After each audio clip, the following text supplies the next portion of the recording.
All right. Hello, everyone, and welcome to CLOL. We are super excited to have you joining us for our Nationals lower bracket game here today. It's going to be a really exciting one, eh?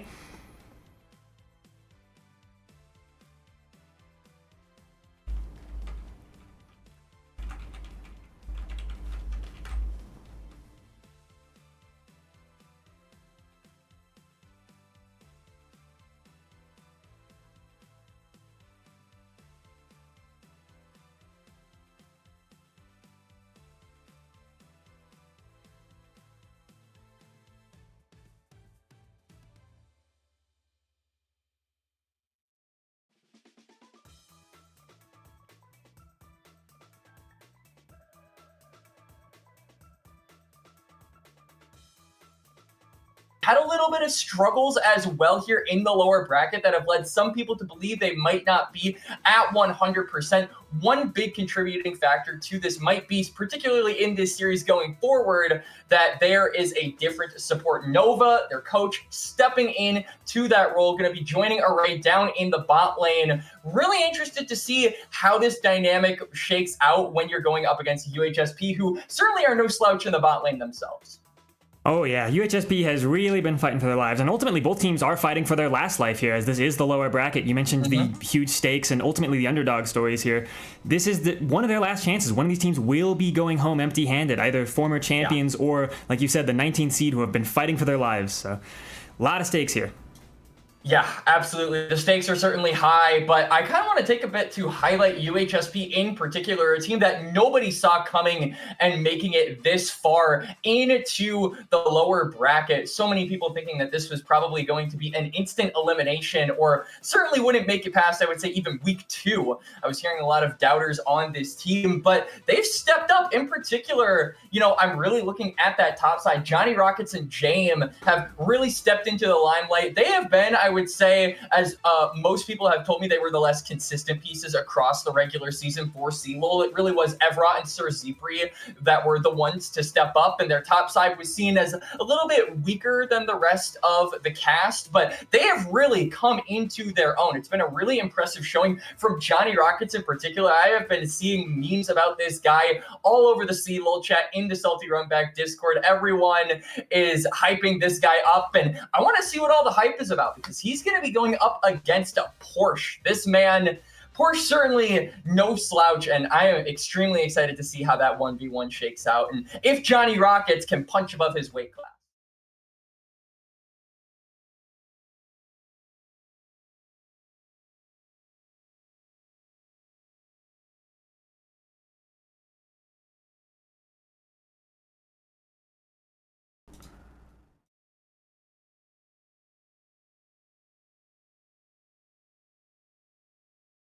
Back it up, has also gotten 14 kills. The CSD, I believe, at 10. A little bit lower. Neither of these teams, or rather neither of these top laners, super big on the farming aspect of the game. I think really their best part about them, the biggest highlight about these guys, is how well they can play out these team fights, right? And that is particularly true for Johnny Rockets. This team in the 5v5, in the late game, is what makes them such a heavy-hitting team at the current moment. It's why they're still here, because when they come together as a squad, as UHSP, as 5 people, they are seemingly unstoppable. The team fights have been clean, well executed from UHSP a ton. And like you mentioned, Johnny Rockets in those team fights, I feel like the meta especially has shifted to a point where that's finally a lot more possible for more top laners, with finally tank meta being killed a couple patches ago, and some of the new changes we see this patch. Champions like Aatrox are really strong. Yorick, who's been reworked a little bit to be a team fighter, showing up occasionally. Jace with more of a bruisery build sometimes. It's really cool to watch these top laners in team fights.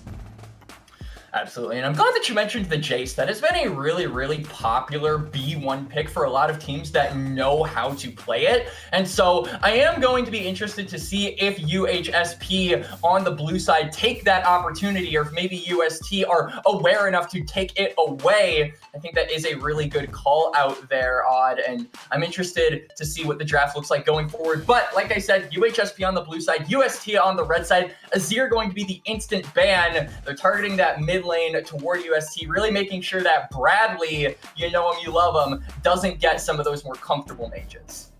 And Azir is just the super reliable pick, so it's a strong removal. It can either engage with the classic Shuriman Shuffle, it's got good lane phase, it's safety.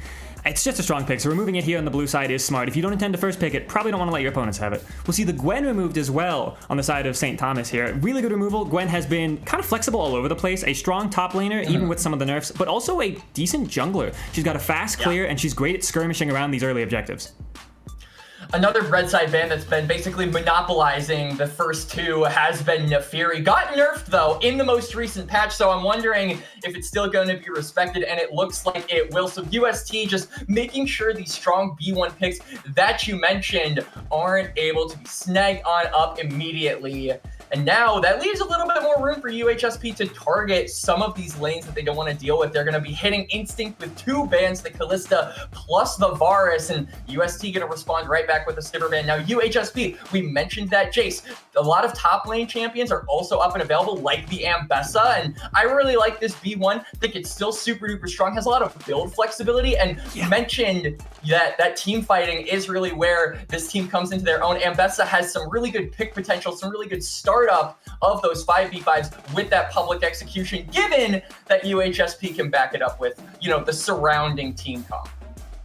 And as an answer into it, the Renekton from St. Thomas here is a really good answer in the lane phase, especially. Renekton's W's ability to shred shields means that Ambessa can actually struggle a lot with the 1v1, both with the shield from her W, which is a huge defensive tool, and the Eclipse shield. It means that Renekton's a great duelist and also can deny her a little bit in team fights when she uses that public execution into the backline. Just being a disruptor as Renekton is really strong, and we'll see a Sejuani locked in with it. Makes a lot of sense. Sejuani likes to have these melee fighters to proc her E passive a little bit faster, and Renekton does it immediately with that W.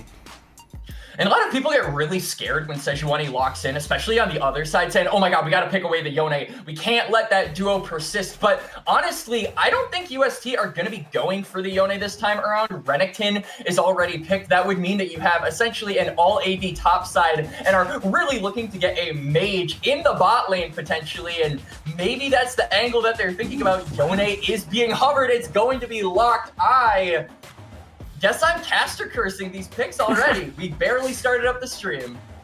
Well, that's perfectly fine. I think you've nailed it right on the head where you said they'll probably be looking for a mage in the bottom lane. Things like Ziggs is very popular. I've even seen Victor every once in a while, but I think that would be a little bit out there. Meanwhile, on the other side, bottom lane locked in for UHSP, Jinx Lulu. You talked about the team fight that this team likes to have, these 5v5s, and man, Jinx is maybe the premier AD carry for these huge AoE team fights. Yeah, and now as we move into the ban phase, UST likely just going to try and take away some counters to the Yone that LeBlanc going to be taken off the table. And UHSP, I mean, the target is clear as day. Take away mages, take away some of these stronger AP front-loaded damage dealers, potentially even in the support role as well, right? We could certainly see something like a Brand in the support role here for Nova.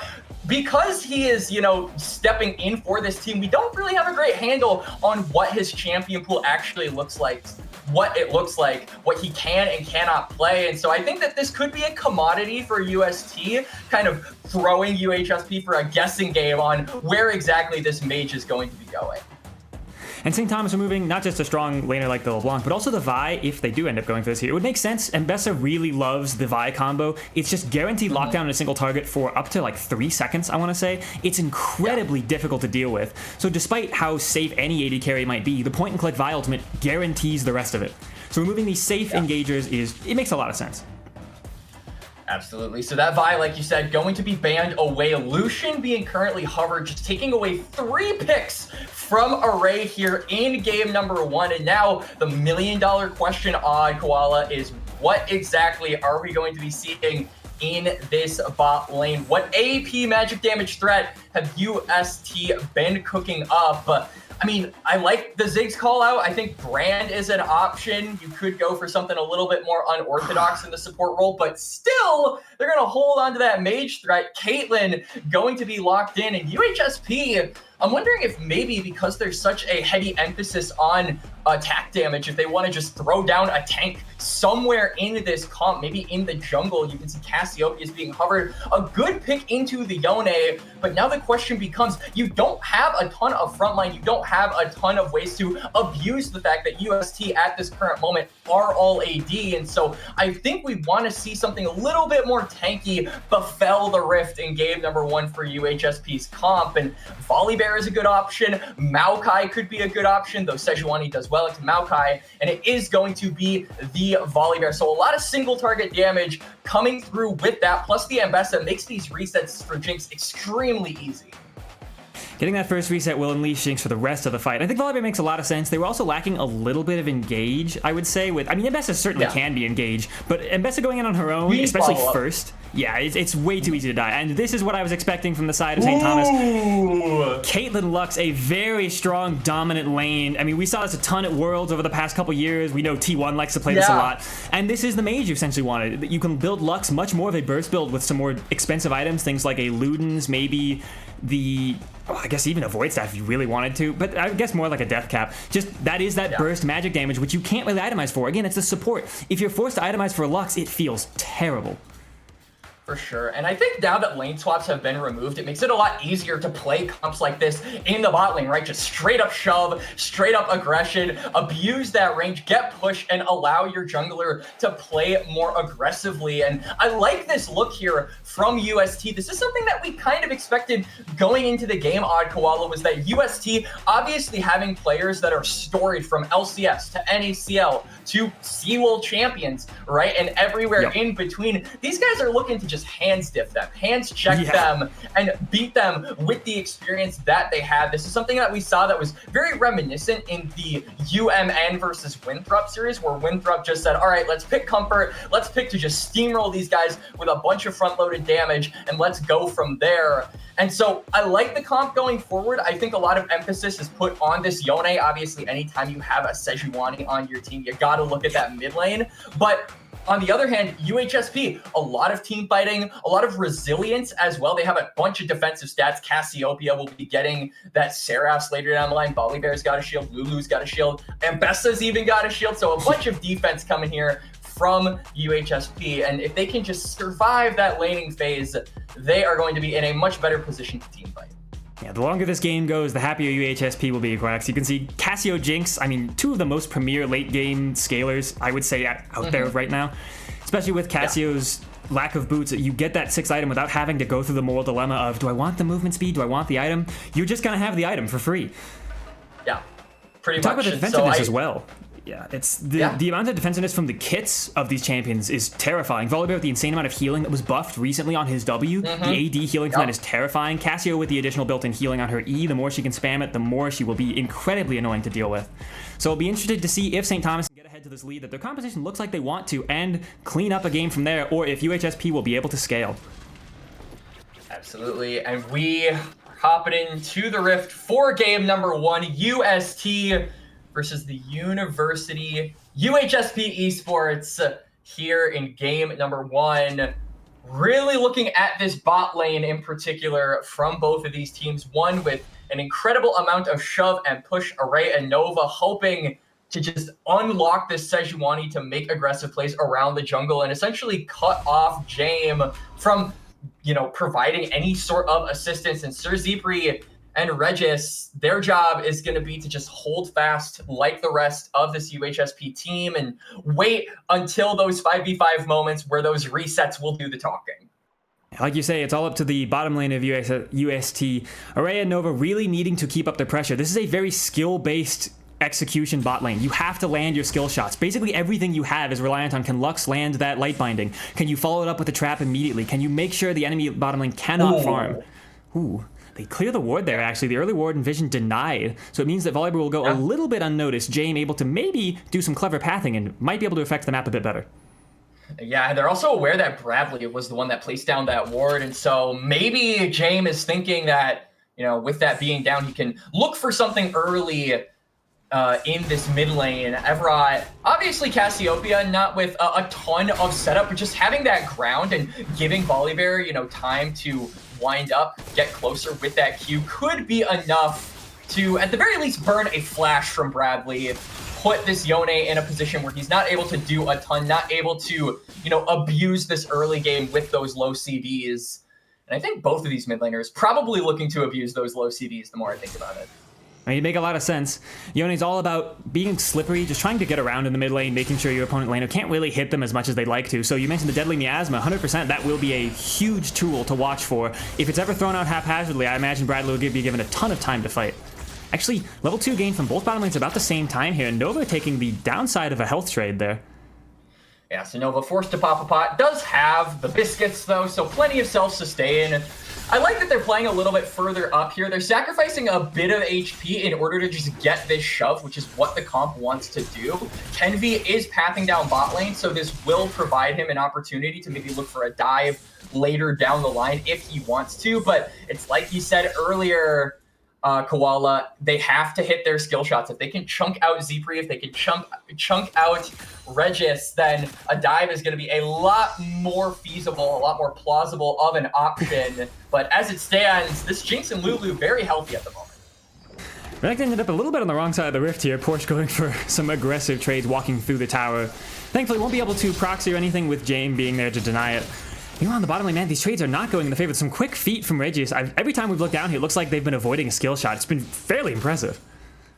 Yeah, and I mean, Nova taking the brunt end of a lot of these trades. Array still relatively healthy for the time being, but I mean, look at Zepri's HP. Basically full on this Jinx, so the option of a dive here for this Sejuani is basically void. You're not going to be able to punish or abuse this shove by the Caitlyn, by the Lux, and so it's not the end of the world for UST, but they haven't gotten the ball rolling, and I imagine they want to get that rolling as soon as possible. Yeah, they're trying to find an angle into some angle of this fight. You can see with the mid laner here, Everett, running out of mana, they'll need to take a reset. And actually, they might have found their angle here as Kenvi goes for a beautiful flash. The E will connect, and it's a great first blood here. Jane trying to come in to protect his mid laner will be far too late. They'll escape with their life, but unfortunately will be a death. As meanwhile, in the bottom lane, the 2v2 finally connected, and Regis will die after using both of their summoner spells. 0 summoners blown from the UST bottom lane. Just a beautiful combo from them. Yeah, I mean, Nova, we thought he was in danger, but it was Regis all along. The Lulu going down. Like you said, expending both the summoners. Meanwhile, Array and Nova still having theirs up. It's going to be a lot easier for this ranged bot lane to continue that train of aggression. Evrot in the mid lane as well, using both of his summoner spells that TP expended to get back into lane, try and get a shove. Meanwhile, Bradley is perfectly healthy, so not only does this net UST advantages immediately for 2 lanes, but it means that the advantages yet to come are a lot easier to grab for the future. 100%. Like, the summoner spells being down is a huge deal. Kenvi using their flash, but it's the only flash, and really the only summoner used by UST in that whole exchange. They're happy with that. You talked about wanting to find the angle cracks, and they found it. Yeah, and now they are activating the lane swap technology. Porsche going to TP to the bot lane. And it is worth noting that as the towers tell, we are playing on the older patch. So the grubs still spawn at 6 minutes. They will spawn again later down the line. We have not hit the Ionian map yet. And honestly, a little bit sad about that, Qual, because I like the Ionian map. Bit of a fight here in the mid lane. A flash forward from Jane, but the denial flash from Bradley over the wall to safety is exactly what UST needed. An almost tense moment there, but every member of both teams will survive. Yeah, so they get out, a little bit of cuts and bruises. Evrot in particular, a little bit worse for wear, but does have his jungler in the area. You can see Jane is playing the role of escorting his mid laner toward the grubs, at least escorting him to safety. And really, it's just going to be UST in control of the top side of the map. You can see they're constricting down toward that topside river. They're going to be going for those grubs, and UHSP just not having the shove in mid. Evrot wasn't healthy enough to stay on the map, means that they are unable to contest. They can't even trade this for a Drake, as their jungler will be spotted out here. Jame showing that he's unfortunately just forced to spectate these grubs. Can't trade it for anything else. I mean, it really looks like they want to contest it. You can see a lot of pings on the map. These grubs, they really want to try and do something, but it is far too late. Like you mentioned, that mid lane difference really being the final linchpin in that decision. There. A flash forward from Nova, great light binding. Lulu has nowhere to go. Still no summoners for them, and Jinx is forced to walk forward. Sir Zephyr, I'm afraid you're going to have to try and execute to the tower here.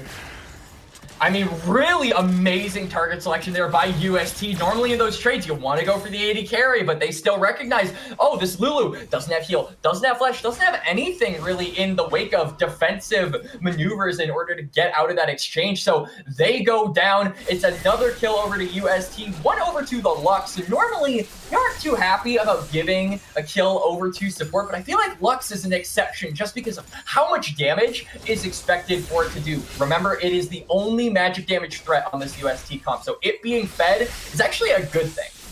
It's terrifying even. A single light binding can lead to a kill on any member on a fed Lux. It's frightening. It means that you have to watch Lux more than any other engage support, I would say. Now, finally, the trade for the Drake looks like will be coming out here. UHSP James saying, hey, we got to get something out of this long extended play. We've already lost the feats of warfare due to the 3 kills that UST's picked up, so denying any more objectives immediately is important.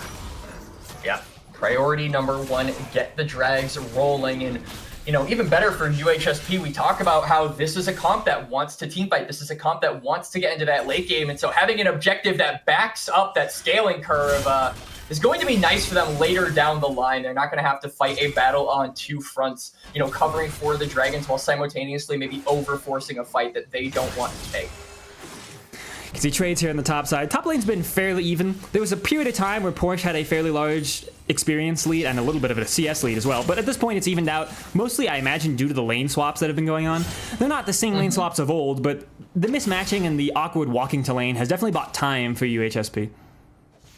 It certainly has, and time is of the essence for them. Zepri going down earlier, you know, but did have that execute to the tower. So it's still, you know, relatively healthy, at least when you compare them to Array. Obviously, Array has a kill goal difference, having that 1-0 scoreline. But as long as this Jinx is just, you know, within, I would say, eye distance of the Caitlyn lead, it'll be good for them later on. They really just don't have to force anything. Meanwhile, UST trying to force a play. You can see Kenvi is in the area, maybe looking for a dive, has the flash, has the ult, but doesn't have the wave. Ooh. Petrifying Gaze went a little bit wide there. I like the idea, but Yone able to escape with the Soul Unbound coming back. But now, however, because Everett has no ultimate anymore, will be able to be caught out very easily in the mid lane. Both ultimates expended by the mid jungle of UST. Kenvi Bradley trying to do what they can. The flash away might be enough, but the Deadly Miasma wasn't close enough to deny the Q3 from Bradley. Jane here trying to clean it up, but the chain CC from Sejuani is so difficult to deal with. The knockup, I think Jane will be going down here as well. A double kill to the jungler of UST. Really well played from Kenvi. And Bradley as well. That man layering the CC, following up with his jungler's engage. It's a little bit unfortunate that he doesn't get the kills, but he survives the super mega death rocket. This man is one of the council members that survived Jinx's ultimate at the end of season 1. Lucky him. But unfortunately, UHSP are in a lot of trouble. Well, that was a really clever idea from Kenvi. Because Johnny Rockets was so low on top, actually, I want to go for the dive here, and Kenvi can just tank it for ages. Just finishing it off there, barely with the W. Really well played. But now they are being pursued by the mid jungle of UHSP. Evra maybe going to look for something. He has that movement speed if he hits a spell, and Porsche is looking a little bit worse for wear, but he is going to get out despite being hit by the Q. So, I mean, it's survival there for the UST members, but they do have to give over the grub. So, Jame at least going to be getting a little bit back at the end of the day. The flash forward from Sir Greppy and the heal from Rages as well, just to back him up. You can see the Jinx damage really coming online now with almost, well, actually just the attack speed. As a flash away from Regis, just with that light bending down, I think Regis might end up dying here. We'll see. There's that chain damage, and the combo is, I mean, it couldn't be better shown there. And unfortunately, Sir Zeppy will go down as well due to the clip onto the light ultimate from Lux. Wow, that was, I thought they were having a disaster of a play, USST, but they turned it around beautifully. Absolutely they did, Koala. The double snipe from Array and Nova to secure the double in their favor. And now nobody on the side of UHSP here to defend this turret. So it's likely going to be feats of strength acquired. This J-Rockets might be in trouble. Can they figure this out? I mean, they gotta fight before Bradley snaps back, or else Kenvi will be left alone here with the roam up from Regis now, who's just died. You can see that Kenvi forced to flash away, will not be able to escape. There's the Fate Seal from Bradley trying to clean it up, and will actually be able to. The flash forward in a 1v3 essentially will clean up 2. Has to be careful as Everett's coming down now. I think Bradley needs to cut their loss and just escape. Take the 2, be happy with that. Will they be able to get away? The shield just barely. I think Everett will be fast enough to make it though. Is it going to be enough? He's taking, I would say, the optopathic, the shutdown over to the support, unfortunately, but still, it will finish him off. They will manage to get that kill. It goes over to Regis, like you alluded to, Koala. Not the most ideal situation for UHSP, but they still get something in return nonetheless. But UST, 2-10 in kills, 4,000 gold lead. Sir Zephyr gonna try and do something here against Nova. Oh, forced the flash out of the Lux there. Wolf uses his ultimate, try and clear the wave. Without the Super Mega Death Rocket, I don't think Sir Zephyr has the ability to finish up this fight. Just gonna push the wave in and walk away. He needs to get out of there fast, as if they get caught on vision. Array has the thing! Array has ult! Can you find him? Array get vision of it? I don't think they'll be able to. Sir Zephyr kind of aware of it, walking fully away. Array's trying to E4 it as well, trying to use that net. Can they? Oh, the rocket almost connected. I don't know if that would have killed Nova, but with the completed BF sword, actually, it might have. I think it definitely would have, but neither AD carry gonna get a kill, both eluding them, but the turret not going to be eluding UST's grasp. So that will be the first one of the game. It also paved way for UST to transition that into the second dragon and put UHSP in a bit of a bind, as it's now 1-1 for that objective for both of these squads.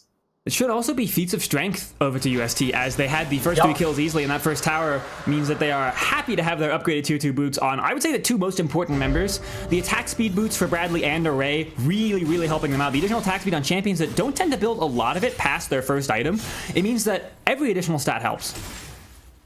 Absolutely, and it just feels like it's so much better for UST when they have particularly a Fed Sejuani, right? I mean, you were talking about the attack speed being there, and I mean, that's what makes Sejuani so good, right? Being able to constantly layer in all of these stuns, make it so difficult for UHSP to go for these extended trades. Add on to the range that Nova and Array have, and it's just a rough first 14 minutes here for UHSP. It's not even 15 minutes into the game, and they're already 4,000 gold down. They're tied in dragons. A turret is gone, and UST are just not pulling their punches here. They are going full throttle, all gas, no brakes. Meanwhile, once again, Kenvi with Nova this time, showing up behind the tower of Johnny Rockets, saying, hey, you are not safe, even under your own tower, you have got to be careful. Push, unfortunately, being very low health, though, get a little bit of the heal from the Fury-empowered Q. Can they actually find the play? Johnny Rockets thought they were safe, thought they had backed away, but no, he was incorrect. Will actually barely be able to survive. Porsche popping the ultimate, just trying to get a little bit more health. Whoa, that was close. Yeah, Nova managing to almost get the kill, but Johnny Rockets surviving by the skin of his teeth, managing to avoid that deadly laser. Still though, really good look there from UST. They're putting the aggression onto this top side. They're also going to force a teleport out of Johnny Rockets, so won't have any immediate effects not being able to get this Ambessa to other avenues of the map. But UST, if they want, could now force a fight, knowing that the top laner for UHSP cannot immediately join and assist in that exchange and give them numbers. Yeah, and we can talk a little bit about this lull. Actually, there's not going to be a lull. It looks like the mid laners here in the bottom lane want to fight. Everett landing a really good ultimate, trying to prevent Bradley from doing a lot. And now with Volleybear down here, he didn't end up popping the ultimate. Won't turn off that tower, as Bradley is far and away escapes now. I mean, James, I'm a little bit surprised that the Stormbreaker didn't come out there from Volleybear. So it's a kill escaping the grasp of UHSP. And Bradley, once again, slippery as a Yone, managing to escape. Now you can see that Herald going to be coming up in less than a minute. Array getting shoved in mid lane, and with the reset from Bradley, I would imagine the Yone should also be available to assist if that breaks out into a fight. They will teleport down to the bottom wave, but my guess is they'll probably just push it out and immediately start rotating upwards. As you mentioned, the Herald is a really important objective here. Both teams with 3 grubs, so a Herald could easily kill 1 tower, if not 2, as an all-in comes out in the mid lane from the bottom lane of UHSP, and they're going for it. Array forced to flash very away, but does not have enough to get through the insane amount of defensiveness of Regis. Yeah, now Kenvi and Bradley on the hunt for a snake. Everybody's got some really fast feet, but unfortunately it is not enough with the movement speed that UHST managed to pull out there. And meanwhile on the top side, Porsche also managed to get the solo kill on Johnny Rockets. I mean, it's action across the board, Koala. UHSP, they get a kill onto Array, but UST respond in kind with 2 of their own. You can see they're also pushing for the Herald, but I mean, look at the side lane. Porsche gets that top lane power. Bradley is just free farming in the bot lane. This Yone is getting more and more resources as the game goes on. So the Herald just feels almost like a consolation prize, and it shouldn't. Oh, James flashing forward really wants to pick out Nova here. Knows that Nova is fairly squishy, but now with Kenvi actually now behind him, it's probably easier to turn on to them. Rooted immediately as Porsche as he goes over the wall. However, Kenvi barely gets away on 1 health. But doesn't matter though. Suzepri fully unleashed, got the reset on the Jinx, is able to run through it. Everett picking up that shutdown is exactly the other member you want picking up kills. And UHSP find a beautiful window. They pick up Herald and 2 clean kills. Yep, and that's what we're talking about in this game, Koala. This is the shining bright light. The best trait of UHSP across all of their games is their team fighting. It's their skirmishing, and now that we've hit around the 17.5-minute mark, 3rd Dragon coming up as well, UHSP are able to show that trait, and now they should be able to, at the very least, contest this Dragon. They've got the Herald to try and pull pressure from UST and gain control of that bot side river, but they have to act fast. Yeah, Herald creates such an annoying pressure point, like you said, Quacks. The ability to drop it right before a Drake fight and then force the enemy team to answer it or the Drake, it's a really difficult decision to make. So I'm hoping to see James use it to best effect. Maybe in topside, you can see a lot of pings from UHSP in this topside. Knows that Bradley is pretty scary and they kind of want to fight him here. A beautiful ultimate from Everett will lock him down, and the chain CC is just enough. I don't think Bradley even had a chance to click any buttons there. No, absolutely not. The Yone couldn't even flash. So Bradley goes down. UHSP overload a side lane instead of going for a contest on that Dragon, thinking that they just didn't have the setup necessary in order to go for that bot side river fight. And honestly, I like this play coming from them. Instead of trying to force a fight that they're not comfortable with, they look for a cross map play. They're going in top lane. They're going to take a turret as well as that kill onto the Yone, and at the very least damage the tier 2, if not take it. It'll be close here, but without 6 grubs, I doubt they'll be able to take the entire tower. You can see it standing there. Well, there's a little bit of a lull after both major objectives were used or taken. We can talk a little bit about some of the items here. You can see that Suzepri has finished his Infinity Edge. A 2-item Jinx, very strong here in the mid to late game, will only continue to get stronger, as despite the early strength from Array and Nova, Array has not actually finished their own Infinity Edge. It doesn't look like it matters a ton, though. The damage is still very high. Absolutely, but I also want to kind of highlight that gold lead as hang on, J-Rockets might be in a little bit of trouble here. Bradley, though, taking a lot of damage. A really, really good sidestep there from Bradley to avoid the public execution. Now Johnny Rockets is on the wrong side of the map. We'll end up giving the kill over to Array. Unfortunate from Johnny Rockets there. I liked the idea, it just didn't quite work out. Yeah, he was just too far in the enemy's turf.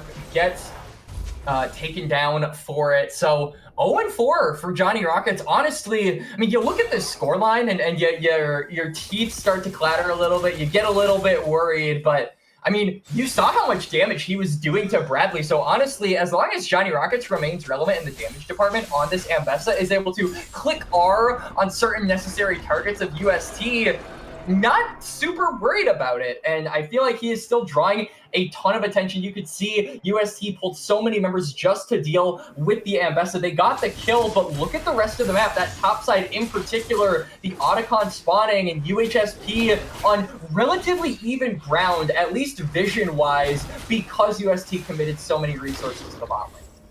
And that Otacon is a huge deal. For the side of UHSP who wants to scale, picking up a Ruinous Otacon and then being able to pick up a bunch of Drakes, buff the 3 grubs you already have, that's really scary. But for UST actually fight in the mid lane, Zephyr caught out barely, forced to cleanse there. It still took a lot of the damage, but won't die. Yeah, we'll be at around half HP. Not super worried. I mean, Regis has the heal, has the wild growth, so there's plenty of defensive tools that UHSP can use, but now they're going to have to use those offensive tools. Really good ultimate from the Sejuani there. Kennedy picking out James, will not let them escape. However, the turn is really good. James willing to go down in exchange for his team here. The really good dive into the backline from Johnny Rockets and a beautiful ult from Everett. It's incredible. They're unloading. Sir Zephyr is getting the resets going crazy, and the 5v5 composition for the sake of UHSP is fully online now. They just unloaded in that fight, and Bradley wasn't even there really to help out with it. It looks like UHSP will immediately run up here and take themselves the Otacon. You said it best, Koala. It was a beautiful turn onto Porsche by UHSP. The resets come through from Sir Zephyr. J-Rockets finds himself in the back line. The Jinx, the Ambessa, they wreak absolute havoc on UST, and now the Otacon will be the last casualty claimed by UHSP. They will take this objective. They'll get the Ruinous. Like you said, it's super big for their team. UST, though, maybe wanting to contest. Teleports are coming, though, across the board. Can UST do anything?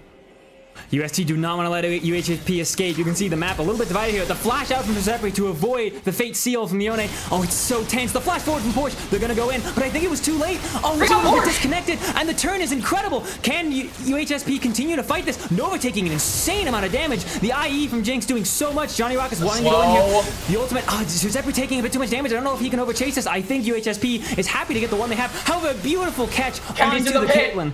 Whew. Can Chain do any more?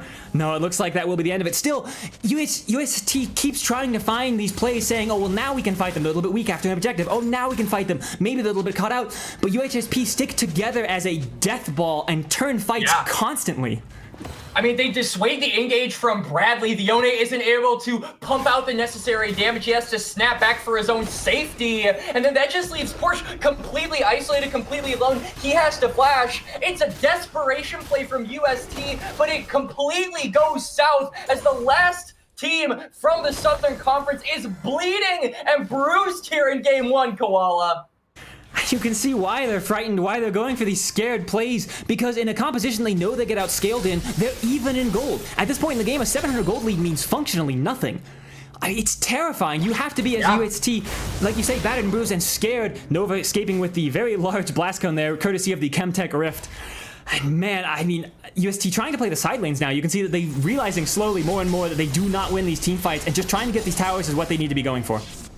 Yeah, they're trying to sideline. It is just all they can do. Like you said, 5v5's really not an option for them at this point, because the moment that Jinx gets a reset, it feels like the fight is just impossible. But now Kenvi is bullying his way into the pit, and UHSP had to commit Everett to top lane. So a man advantage is being found here for UST.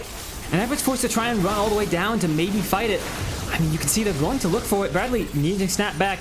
I think UST just needs to walk away. They know they don't win these huge fights, although a really good trap. They're taking half health from Regis. The Caitlyn is terrifying still.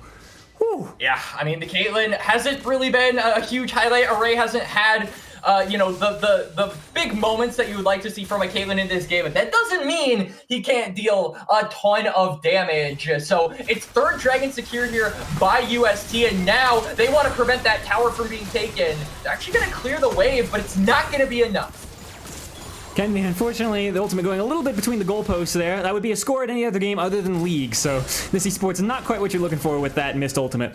It's a good try, though. Like you say, it does end up clearing the wave, which almost buys them time. The tower will still go down, though, and with the insane amount of gold that I imagine is in Zephyr's pocket, you can see they'll reset and probably pick up half of an item, maybe just a full one. Now you can see with 7, actually, yeah, finished Runon's Hurricane, more team fight power.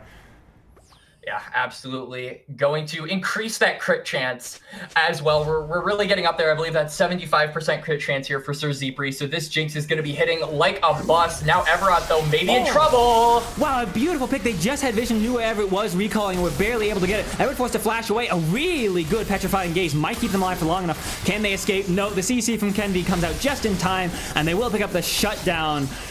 Whew, that was really clean from UST. Just barely relying on the edge of vision there. And Porsche goes down as well, so it's a one-for-one trade here by both teams, but UST, crucially, have the wave pushed up in the top lane, so we'll be able to, at the very least, threaten this tower, force a response out of UHSP. And so that is exactly what they're going to do. They might actually get this inner tier 2, yeah, with the grubs. They're going to be able to bleed and break that one down. So more territory being claimed here by UST off of that kill, but UHSP not able to reciprocate that. The one thing UST hasn't really had the chance to do with all this push is put down vision. You can see that the jungle of UHSP really isn't warded at all. Whereas, I mean, both teams really have this line drawn in the river. Despite how many towers are down for both teams, neither really super easily able to walk past the river here. And with the soul for UST coming up soon in a couple minutes, I imagine neither team will be willing to make too risky plays until that spawns.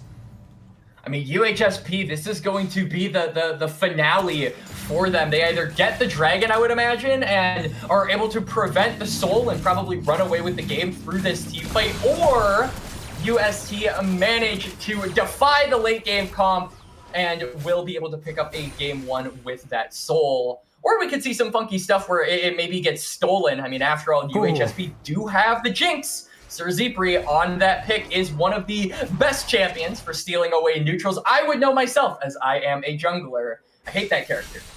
Yeah, that'll do it. Good call out, Grax. That Super Mega Death Rocket really threatening a lot, especially with James' ability to go over a wall using their ultimate and then immediately flash out. A steal is very, very likely, like you say. I think it's important that UHSP, no matter how they get the Drake, needs to deny it. Chemtech Soul, having been buffed, I want to say, at this point a couple months ago, but still ever since then has been an incredibly powerful soul, especially for champions like a Renekton or a Yone. That additional damage reduction on low health is so scary for them. Especially for the Yone as well, because of that shield bow. Just a lot of defense there for Bradley. It's very difficult to kill the Yone, and he's not really building any innate, defensive stats, as here's J-Rocket versus Porsche number 9,999. Oh, I cannot believe that public execution managed to land. Just clipped the edge of it there. However, Porsche stunning for long enough to be able to escape. Can someone block the ultimate over here on this side of the map? James will survive, as Regis is willing to take a bullet for him. Yeah, so nobody dying in that exchange. Porsche as well, just getting out with 1 HP. Regis has to be really careful about getting hit by those bindings. Zipri does have the cleanse, so the Jinx is a little bit safer, but not only might the Lulu die, but in order to survive a laser at this point, you would have to use that wild growth. You'd have to expend a key ultimate in a lot of these team fights, so it means a lot not getting hit by some of those neutrals. Something that UHSP's bot lane in particular has to be very aware of and careful about, as that dragon is going to be up in about 30 seconds here, Koala, and neither team really materializing around that bot side. You can see Evra is clearing that top wave. J-Rockets is going to take over. They both have teleports as solo laners of UHSP, but they need numbers in order to access this river. Yeah, you can see UHSP walking forward now. I think if I am UHSP, if I'm Regis specifically, I'm pinging, hey, I don't have my Mikhail's Blessing yet. We need to stall for time, try and wait it a bit out. However, they've caught out a little bit early. Light Binding doesn't quite hit, as all 5 members already here from UST. The number advantage doing huge dividends. Some pings coming out on the top side, actually. Johnny Rocket saying, hey, maybe I want to go for this top tower, but they really can't give this. I understand they want to go for a side play. However, Regis almost dying there to Bradley. Not even a Fate Sealed use. I don't know if UHSP can even contest this anymore. The ultimate coming out. The final spark doing a lot of damage, and now the teleport coming in from J-Rockets. I think it's far too late. Will the Drake go down? You can see it. Johnny Rockets going into the backline. It's kind of tense, but away gets the jungler, and as a result, the Chemtech Soul goes over. Can be trying to do a lot. Bradley using the Fate Shield, not landing onto anybody there, and it means that UHSP kind of unloading here. Oh, it's such a tense fight. So Zipri not quite able to get a reset. Got it on Bradley, but time has passed. Can be flashing forward, trying to finish it off, and with the shutdown going over, I think the Chemtech Soul has made a huge difference in this fight. Everett going down as well. Nova barely surviving. A beautiful team fight from UST, like you said earlier, denying the team fight from UHSP. Yeah, and it's soul acquired for UST as well. The mid lane is a little bit worse for where you can see the wave isn't there for UST, but it does not matter because the Baron is on the board. UST take away both neutral objectives here, Koala, and they establish themselves here in the late game. UHSP, they had their opportunity, but they were just too late to the punch. That river, they couldn't hold it with just 3 members, and they get smacked down in that fight. It was such a good idea, but I think UHSP was a little hesitant. Like you say, they didn't show up with enough members. It was such a close fight, but with James going down right before the Drake did, I just don't think they had any way to fight it, especially with, I wanted to highlight it right before UHSP got caught, but Regis didn't have the Mikhail's Blessing cooldown up. There was no cleanse, no heal, easily clickable for Regis, and it meant that it was easy to catch out into the members of UHSP. And now with the Baron push, I imagine UST is looking to potentially close out at least most of this game, at least break the base. I mean, they've got teleport on both Porsche and Bradley, so the ability to go for something like a 1-3-1 is certainly there, as Kenvi is far too tanky at this point in the game to be bothered by such peasantry attacks, and so is Porsche. Wow. Really clean play. That was a flash over the wall from James. Can they catch out? The Lux Nova will go down, and James taking a lot of damage in return. Kenvi might be scared. Actually, Kenvi looking to go for it. Array will be stunned down, and Zepri unloading with 100% crit now. The Mortal Reminder, the Lord Dominic's Regards, excuse me, tearing through Kenvi. And there goes that huge Baron push. Now it's only these side laners. Bradley doesn't even have the Baron, as he was dead for it. So the only Baron member left is Porsche, and they need to reset. They have to prevent their own base from going down. Wait, that was incredible. UHSP, they're just overloading in the mid lane, but James is extremely low. Regis is also at about half HP, doesn't have the heal or the wild growth. There's plenty of opportunity for Bradley to go for a kill. And unfortunately, Polymorph in exchange was not barely able to reach the very tip of that Fate Sealed from the One, James escaping barely. Polymorph immediately afterwards, I mean, usually you see the team with a Baron take an inhibitor, but instead they lose their own inhibitor.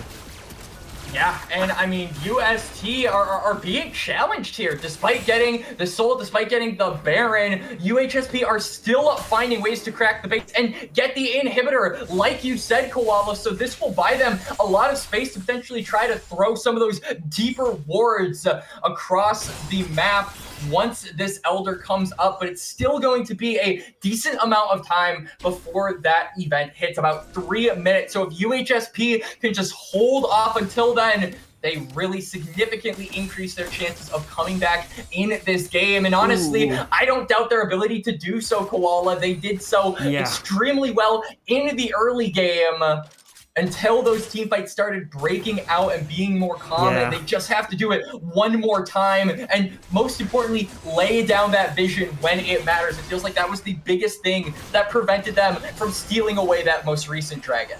Oh, yeah. I mean, the only thing I would be scared of if I were UST is that Everett just finished their Rabadon's Death Cap, a 4-item strong, level 18 Cassiopeia in the mid lane, who might actually be able to carry fights just as well as Sir Zepri can now.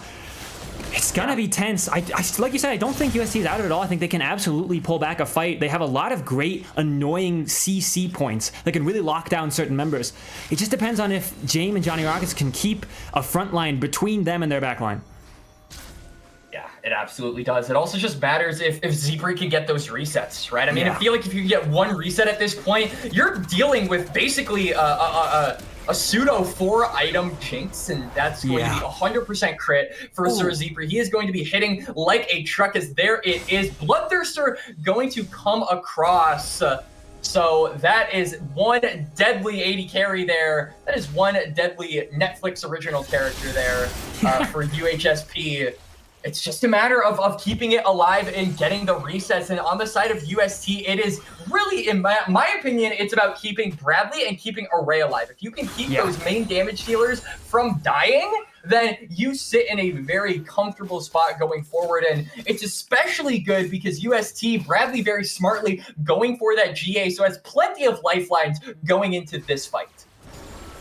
As we're walking now, as for the Elder, you can see that UST already in the river, wanting to get early pressure over it. However, UHSP knows they can just walk forward. They could threaten the base if UST spends too much time on the Elder. You can see the pings coming out. I think UHSP wants to maybe go for at least two Nexus towers, rather.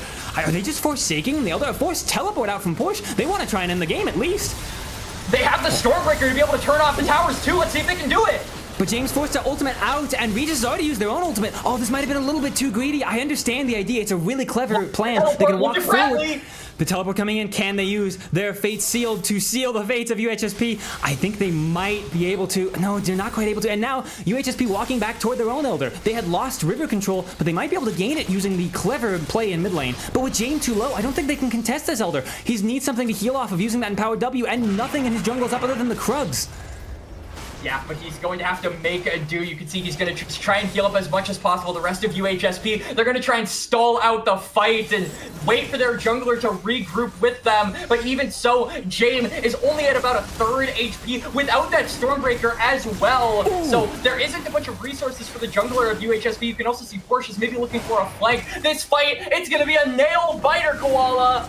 I think this fight might end up determining the game. You can see both teams too tense to really commit to anything. They know it might. If either team loses this, it's not just the Elder that's won, the Nexus as well, with a double root in the backline, but no, taking insane amount of damage. Zepri's pacing perfectly. Bradley locked down as well. The CC from UHSP is incredible. Bradley still has their Guardian Angel, might be low, but Porsche's already popped their ultimate, and you can see with Johnny Rockets channeling that recall, has their teleport up. If they can stall out for long enough, UHSP winning this poke war out, winning the trades. The teleports are coming! Oh, they're teleporting into the base. They're saying they don't even want to fight the Elder. It's going to be the end of the game. Can they finish it off? UHSP going for it. But can this Elder? No, the Elder goes down to UST. Oh! Can Porsche hold it? Oh, this is so close. I don't think it'll matter, even with the Elder. Bradley has recalled, though. Will they be able to close it? A flash away from Johnny Rockets. If Bradley can hit one hit, there will be the Elder going down. However, the fight maybe would no. Oh, my gosh. On the backside, they lose the fight as well. UHSP went for a kind of a clever play, but it falls apart as the Elder goes over to Kenvi. It was such a clever idea, but it doesn't work. UHSP, they're sent running for the hills. They're sent back to the fountain, maybe for the last time. It's about 20 seconds on James, 30 on J-Rockets. Regis is also coming up, so despite the Elder, despite the fight win, despite a basically 4-for-1 in favor of USP, they are not able to end the game. It is just going to net them a Baron here, Koala. And are you not entertained, ladies and gentlemen? This is only game 1. What a crazy game. This has been back and forth, and just when you think the game might end, suddenly the opposing team pulls out something from the shadows. It's incredible. Kenvi is so tanky at this point. You can see the insane amount of health they have, and with an Elder and a Baron, I mean, UHSP has good wave clear, but they've got to have incredible wave clear to survive this. They absolutely do. I mean, they have the Jinx, they've got the Volley Bear. Not only do they have good wave clear, but they've got the ability to dish it out from range. So the threat of UST being able to take down those key wave clear members on UHSP, it's not nearly as potent, it's not nearly as prevalent, but the Elder might be able to circumvent that if UST play their cards right, but that buff is waning, Koala. Second by second, it is drawing down. And so that window slowly shrinking. UST, they've got to make the most of it as soon as possible. Oh, Cracks, I'm frightened for UHSP. They've got a tiny window they have to hold without the Baron, like you say, the Elder rather. But you can see this Baron-empowered cannon just taking down this mid-tier 3. The moment it goes down, UST will be able to run forward. No holds barred. You can see Zepri's trying to take it out from a distance. Even James helping out. With insane amount of damage, though, from Zepri. I mean, it's still a fairly close state. Oh no, Zepri caught out. I don't think they have a way to get out. Bradley going in. However, the cleanse, the flash away. It's the support. Regis keeping their AD carry alive. And I think that will end the push that UST had, at least for now, for a while. Probably. Look at the side lanes. They're not in a great position. Yeah. I mean, they cracked the base open, but they don't crucially manage to get that inhibitor. That is going to be the last opportunity for them to utilize that Elder as the buff has fallen off for UST. They still have the Baron for just a little bit. And like you said, it's those side lanes that need correcting. So we're going to see Porsche, we're going to see Bradley try to clear those out, try to put the pressure onto UHSP ahead of potentially another Elder spawning here in this game, Koala. We're almost 40 minutes in. This is chaotic. And you can see UST kind of going for a bit of a protect the president build going on. You can see both Porsche and Kennedy have the Knight's Vow, trying to keep Bradley and Array alive, if I had to guess. Especially with Nova picking up a Seeker's Arm Guard, able to survive a little bit of the burst that would be there. I think any denial of, like you mentioned, a shutdown from Sir Zepri, that's all that matters. And so if they can prevent the reset from going across, that's all that matters to UST. Absolutely. Sir Zebri just needs to get a reset, needs to get one kill, put somebody on his screen, and let him take over. And UST have to be extremely mindful about how they play these team fights out. I really am liking what Array has been doing in a lot of these neutrals, really making use of those traps, preventing UHSP from accessing or flanking them on certain angles. It has prevented them from just going straight forward and utilizing, a lot of that upfront front-loaded damage that they have with this comp. So both teams having to find very sneaky ways to win out on these fights, and it just makes every single one so unique, so fun to watch. But I feel like in about 2 minutes time, once that Elder comes up, that might be the conclusion of the game. Both teams have to gear up for that one. No inhibitors available, spawning super minions for either team, but UST are barely getting, I would say, the better of UHSP in terms of push. Yeah. It's been such a tense game, and regardless of how it plays out, I think everyone at home can say it's been an absolute cinema game. Back and forth with fights looking like they could go either way. I mean, you mentioned how the Elder could end the game. I thought the last one potentially would too, and yet we're still in this, so who knows the direction this game could go. I mean, it's gone up, it's gone down, it's gone left, it's gone right, and everywhere in between. As JAME, valiant bear that he is going to step up for his team and take the damage from that trap. It's a lot, though. JAME, a lot less tanky than I think we're hoping for a Volibear. Doesn't even have his 4th item yet. This Volibear really been suffering in this game, particularly over the course of the last 20 minutes, but now UHSP, they're going to try the same exact tactic that they did last time. It keeps working. They know they want to be as grouped as 5, and they know UST wants to push in the side lane, so they answer side lane by not walking to it, but by forcing a fight in the mid lane. You can see maybe the fight breaking out here. Can they clean it up? But ever too low, and it looks like once again, UST finding the benefit of the fight. Array taking a lot of damage, but Bradley smartly this time did not leave, did not reset, and might have an insane amount of pressure, forcing a teleport out from J-Rockets back to their own base. Yeah, and now you can see Bradley's TP gets canceled! A beautiful public execution, but unfortunately J-Rocket's not actually able to win that fight. Forced to flash away, will survive, but still it means that Bradley has time to stay. Porsche has teleport as well. Do UST want to overstay here, want to go for a fight, but with the Elder currently live in its own pit. Oh man, this is so tense. The decision making must be so difficult for these teams here.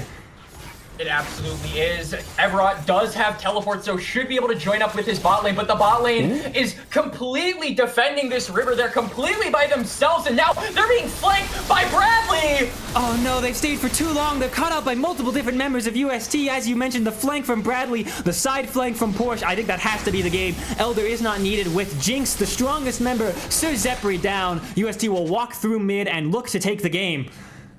Yeah, they will. The wave is incoming. The biggest wave clear machine here for UHSP is down for about a minute or close to that. Array hitting like a truck, and this might be how the game ends. This might be how the cookie crumbles. The South stays alive. Koala! Oh, it was a beautiful light binding, but the UST finds it out, and UHSP tried to survive for so long. The UST with the beautiful dive will take game 1 in the series. It was such a back and forth game, but UST reign supreme. They find the bot lane of UHSP in that last exchange, and that is what ends up doing the trick. But if this game has told us anything, Koala, this series has the potential to 100% go the distance. I know a lot of people were anticipating a 3-0 for UST, and honestly, it might be time to change your minds, ladies and gentlemen. Oh, yeah. Thank you for joining us for this first game of the series, and we'll be excited to see you for what looks to be a banger game, too. Woo!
And welcome back, everybody, to CLOL Games here this afternoon. We're covering, of course, the lower bracket of Nationals, which is pretty exciting. And if you saw the first game of the series, you'll know, oh boy, are we in for some more exciting games. Woo! Yeah, absolutely. It was a back and forth, a slugfest between the underdogs of UHSP and the last bastion of the Southern Conference, UST, the former champions, not the current ones that won last year, but they did win. I believe it was a few years ago. That was before my time. Anyway, we're talking about this time, Odd Koala, and this time around, UST are looking to reclaim that title here. They won game one, rather in a very, like we said, slugfesty team fight way. It was back and forth, down to the wire. UHSP, though, gotta give them props. They held off until the late game. They played the game they were supposed to. They had a really, really good plan, I think, going into that first match with the draft. It's just that those last couple of minutes, that bot lane getting caught completely wiped away the match. And I think, you know, barring any slip-ups in the late game, at least positioning-wise, they should be able to equalize this series if they play like that again. Like you said, Quacks, I don't think UHSP is too concerned. Yes, obviously they're down a game, but a similar game plan can work. Just a little bit tighter execution, a bit more coordination, and they really could have closed out that game. So, hey, if it really isn't super broken, you don't need to fix a ton. Yeah, and you know, what is being changed though here in this game, so far at least, is UST on the blue side, UHSP on the red side. Similar bans to what we saw in game number one, so the Ambessa still being left up and available leads me to believe maybe that will be prioritized, or maybe we go back to the real skeletal immune system of UST's comp in game number one. That Sejuani being piloted by Kenvi was so instrumental to getting that bot lane and that mid lane ahead. Why not run it back in game two? I mean, certainly Kenvi was everywhere that last game. Behind top lane tier 1, in the mid lane, behind the Raptors. I mean, I swear, if I went home tonight, he'd show up. It's crazy. So he was like behind my fridge as well. Like I found him in like the Where's Waldo book, except it was Where's Kenvi. UHSP had no idea throughout that early game, so it's good to see them running it back. They though are going to index a little bit more into a different strategy this time around, maybe with similar implications but different champions. Tristana plus Ivern here, Odd Koala. That's a strong duo. Ivern is a very, very dominant jungler when it comes to supporting a carry. So I wouldn't be surprised if Tristana was actually going in the mid lane. I think this is a combo I've seen a lot of different places. Yeah. Meanwhile, on the other side, St. Thomas locking in Sivir Karma. UST looking for a very, I would say, very fast bottom lane. I mean, there's a lot of movement speed steroids in those two champions. A lot of wave clear as well. I mean, that is basically, I would say, the most defining trait and characteristic of Sivir is that it's so difficult to siege against this champion. So it's a really good response to Tristana, who loves to siege, right? Loves to place that bomb down. If you can clear that wave before she can really deal the damage, then you cut off a major point of zone control, of map control from UHSP. And I like where your head's at, Odd Koala, because my head is in a similar place of this Trist potentially going into the mid lane, but this Nautilus maybe throwing us for a loop. It might go in the bot lane. I certainly don't think that Trist going in the bot lane eliminates the idea of a marksman going in the mid lane, but maybe it's not the Trist. It just depends on how they end up wanting to play it. Nautilus fits the Ivern identity as well. When you draft Ivern, the entire composition ends up kind of revolving around it. And so, like you say, Quacks, the Tristana could go either way, but you want to have a good engaged support regardless of whether the Tristana goes bot or not. So, ooh. There it is. Jinx, the lifeblood that Sir Zepri piloted UHSP's Golden Goose in game number one. They're going to be. So it's going to be that double marksman comp paired up with the Ivern and the Nautilus. Really well-rounded comp here for UHSP so far. I'm really interested to see, though, who is going to be going into that top lane. And luckily, it's going to be counter pick for Johnny Rockets. Now, though, UST, their decision on what to pick in that mid lane is going to be Syndra. I like this response personally from UST because I think Syndra is really good at just dissuading those trades from Tristana, using that scatter of the weak to just get that champion away from her. And now Jax going to be the blind. I like this a lot. So it opens up a side lane avenue for UST. What are UHSP, though, going to respond with? UST was certainly a fan of their side laning last game. Do it. Ooh, this would be incredibly powerful. Yes, please do it. Oh, they may be playing with their hearts a little bit. That works too. That works too. Yeah. I I'm really optimistic about I was really optimistic about the Shen, to be honest. Yeah, me too. So I'm a little bit let down, but I do concede that without, having the Gragas, without having that dedicated magic damage threat, it's really easy for UST's top side in particular to build against that comp. So I think similar to what we saw in, the last game for UST, their comp needing that luck, that extra little bit of ability power to round out the team's damage profile, UHSP need the same thing. They need a magic damage user, and Gragas is going to fill that niche. And I don't hate it. I think it provides a lot of space. It buys a lot of time for those resets to come across for the rest of UHSP to pick off UST one by one. And if they can do that, get those resets from Jinx, get that damage from Tristana, they will be chilling here in game number 2 on Koala. But it is all about that team fighting, similar to game number 1. They're running back a similar strategy, but with different connotations. Like you said, Quacks, the team fighting will be what it comes down to, especially with that Jinx run back specifically again. Some different composition around it, but they were very happy with how it performed. They want to see it happen again. Yeah, I'm with you though, personally, while we're loading the game here in a second. That Shen would have been really exciting, multiple different buffs, but ultimately, the hovers that we saw, Shen, Gragas, and Cho'Gath, all lead to essentially the same thing, a magic damage tank who can be a bit of a disruptor in the front line to create space between Tristana, Jinx, and the enemy team. Absolutely. I think Gragas as well is just a beautiful pick into the Jax, right? You think of just tried and true counter picks for Jax, and the Fat Man is basically number 1. He's always number 1. I mean, who doesn't Jax counter realistically? Unless your name is Yorick, you probably have a losing matchup to Gragas. So I like the adaptation from UHSP. Like we said, would have been nice to see the Shen, but still, I think this comp is incredibly well-rounded.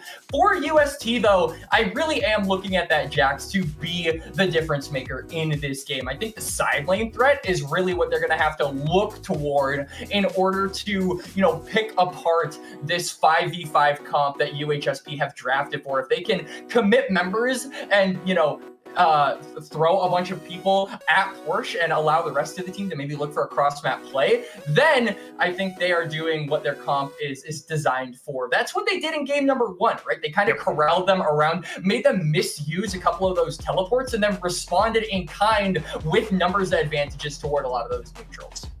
Yeah, the macro was really impressive, and with, like you said, the Jax, I think Jax is also a really good answer to the composition that UHSP has put together. Essentially, their 2 major damage dealers are both auto attackers, and Counter-Strike is a funny ability. Yep, Counter-Strike. Yeah, is... I guess it is. Yeah, it is. For some reason, I thought it wasn't. I thought of the game. We're in League of Legends, though.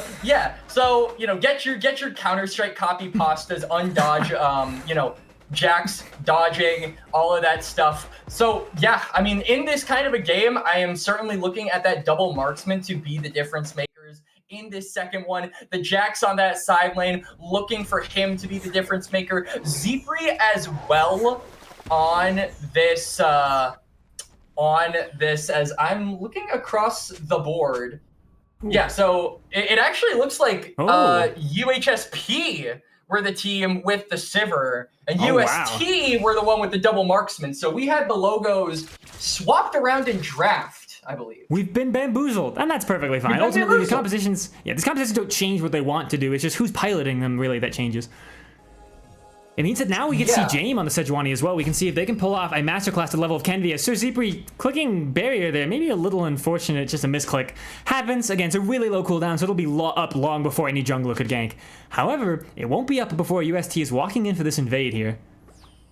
Yeah, absolutely. And, now we're extra bamboozled because the logos are swapped again. UHSP are on UST side, and vice versa. So this is going to take some getting used to, but we will do our best, Koala, to adapt, improvise, overcome, as Bear Grylls would say. What a hero. Oh, look, we don't have to anymore. There we go. Perfect. There we go. Win cons, though, still the same. Win cons, though, still the same. Still looking at that double marksman to be the big running engine of UST, and then tangentially UHSP really just wanting to unlock J-Rockets in the side lane and stall out for this Sivir and this Syndra to be active in the late game and hit those big break points that they like to go for. Yep. I imagine both teams might be a little bit quiet here in the early game, as action is a little bit difficult to do, other than maybe bottom lane. As you can see, Nautilus obviously has a really good, easy go button. But in topside, Gragas is more about disengaging in the early lane phase, keeping Jax off him. In the mid lane, both very long-range champions trying to just trade poke and maybe take a window if they get it. It might be a bit quiet. Yeah, absolutely. But we're expecting Nova to try and look for a lot of these hooks, especially in the level 1. And there it is, immediately hits the level 2 first, hooks in, and Sir Zipri forced to immediately flash away. Still doesn't have that barrier from the early level 1 mishap, and with the heal down from Regis, they need to play on the back foot now. Yeah, they absolutely do, and so Zipri and Regis going to be in a bit of a pickle for the next couple of minutes. Nova, though, really smart to just be as aggressive as possible in the level 1, especially with that, level timer. It adds a bit of an extra layer to it because you want to go in before that spell shield is unlocked. As he hits another one, call this man Kobe, because this guy does not miss.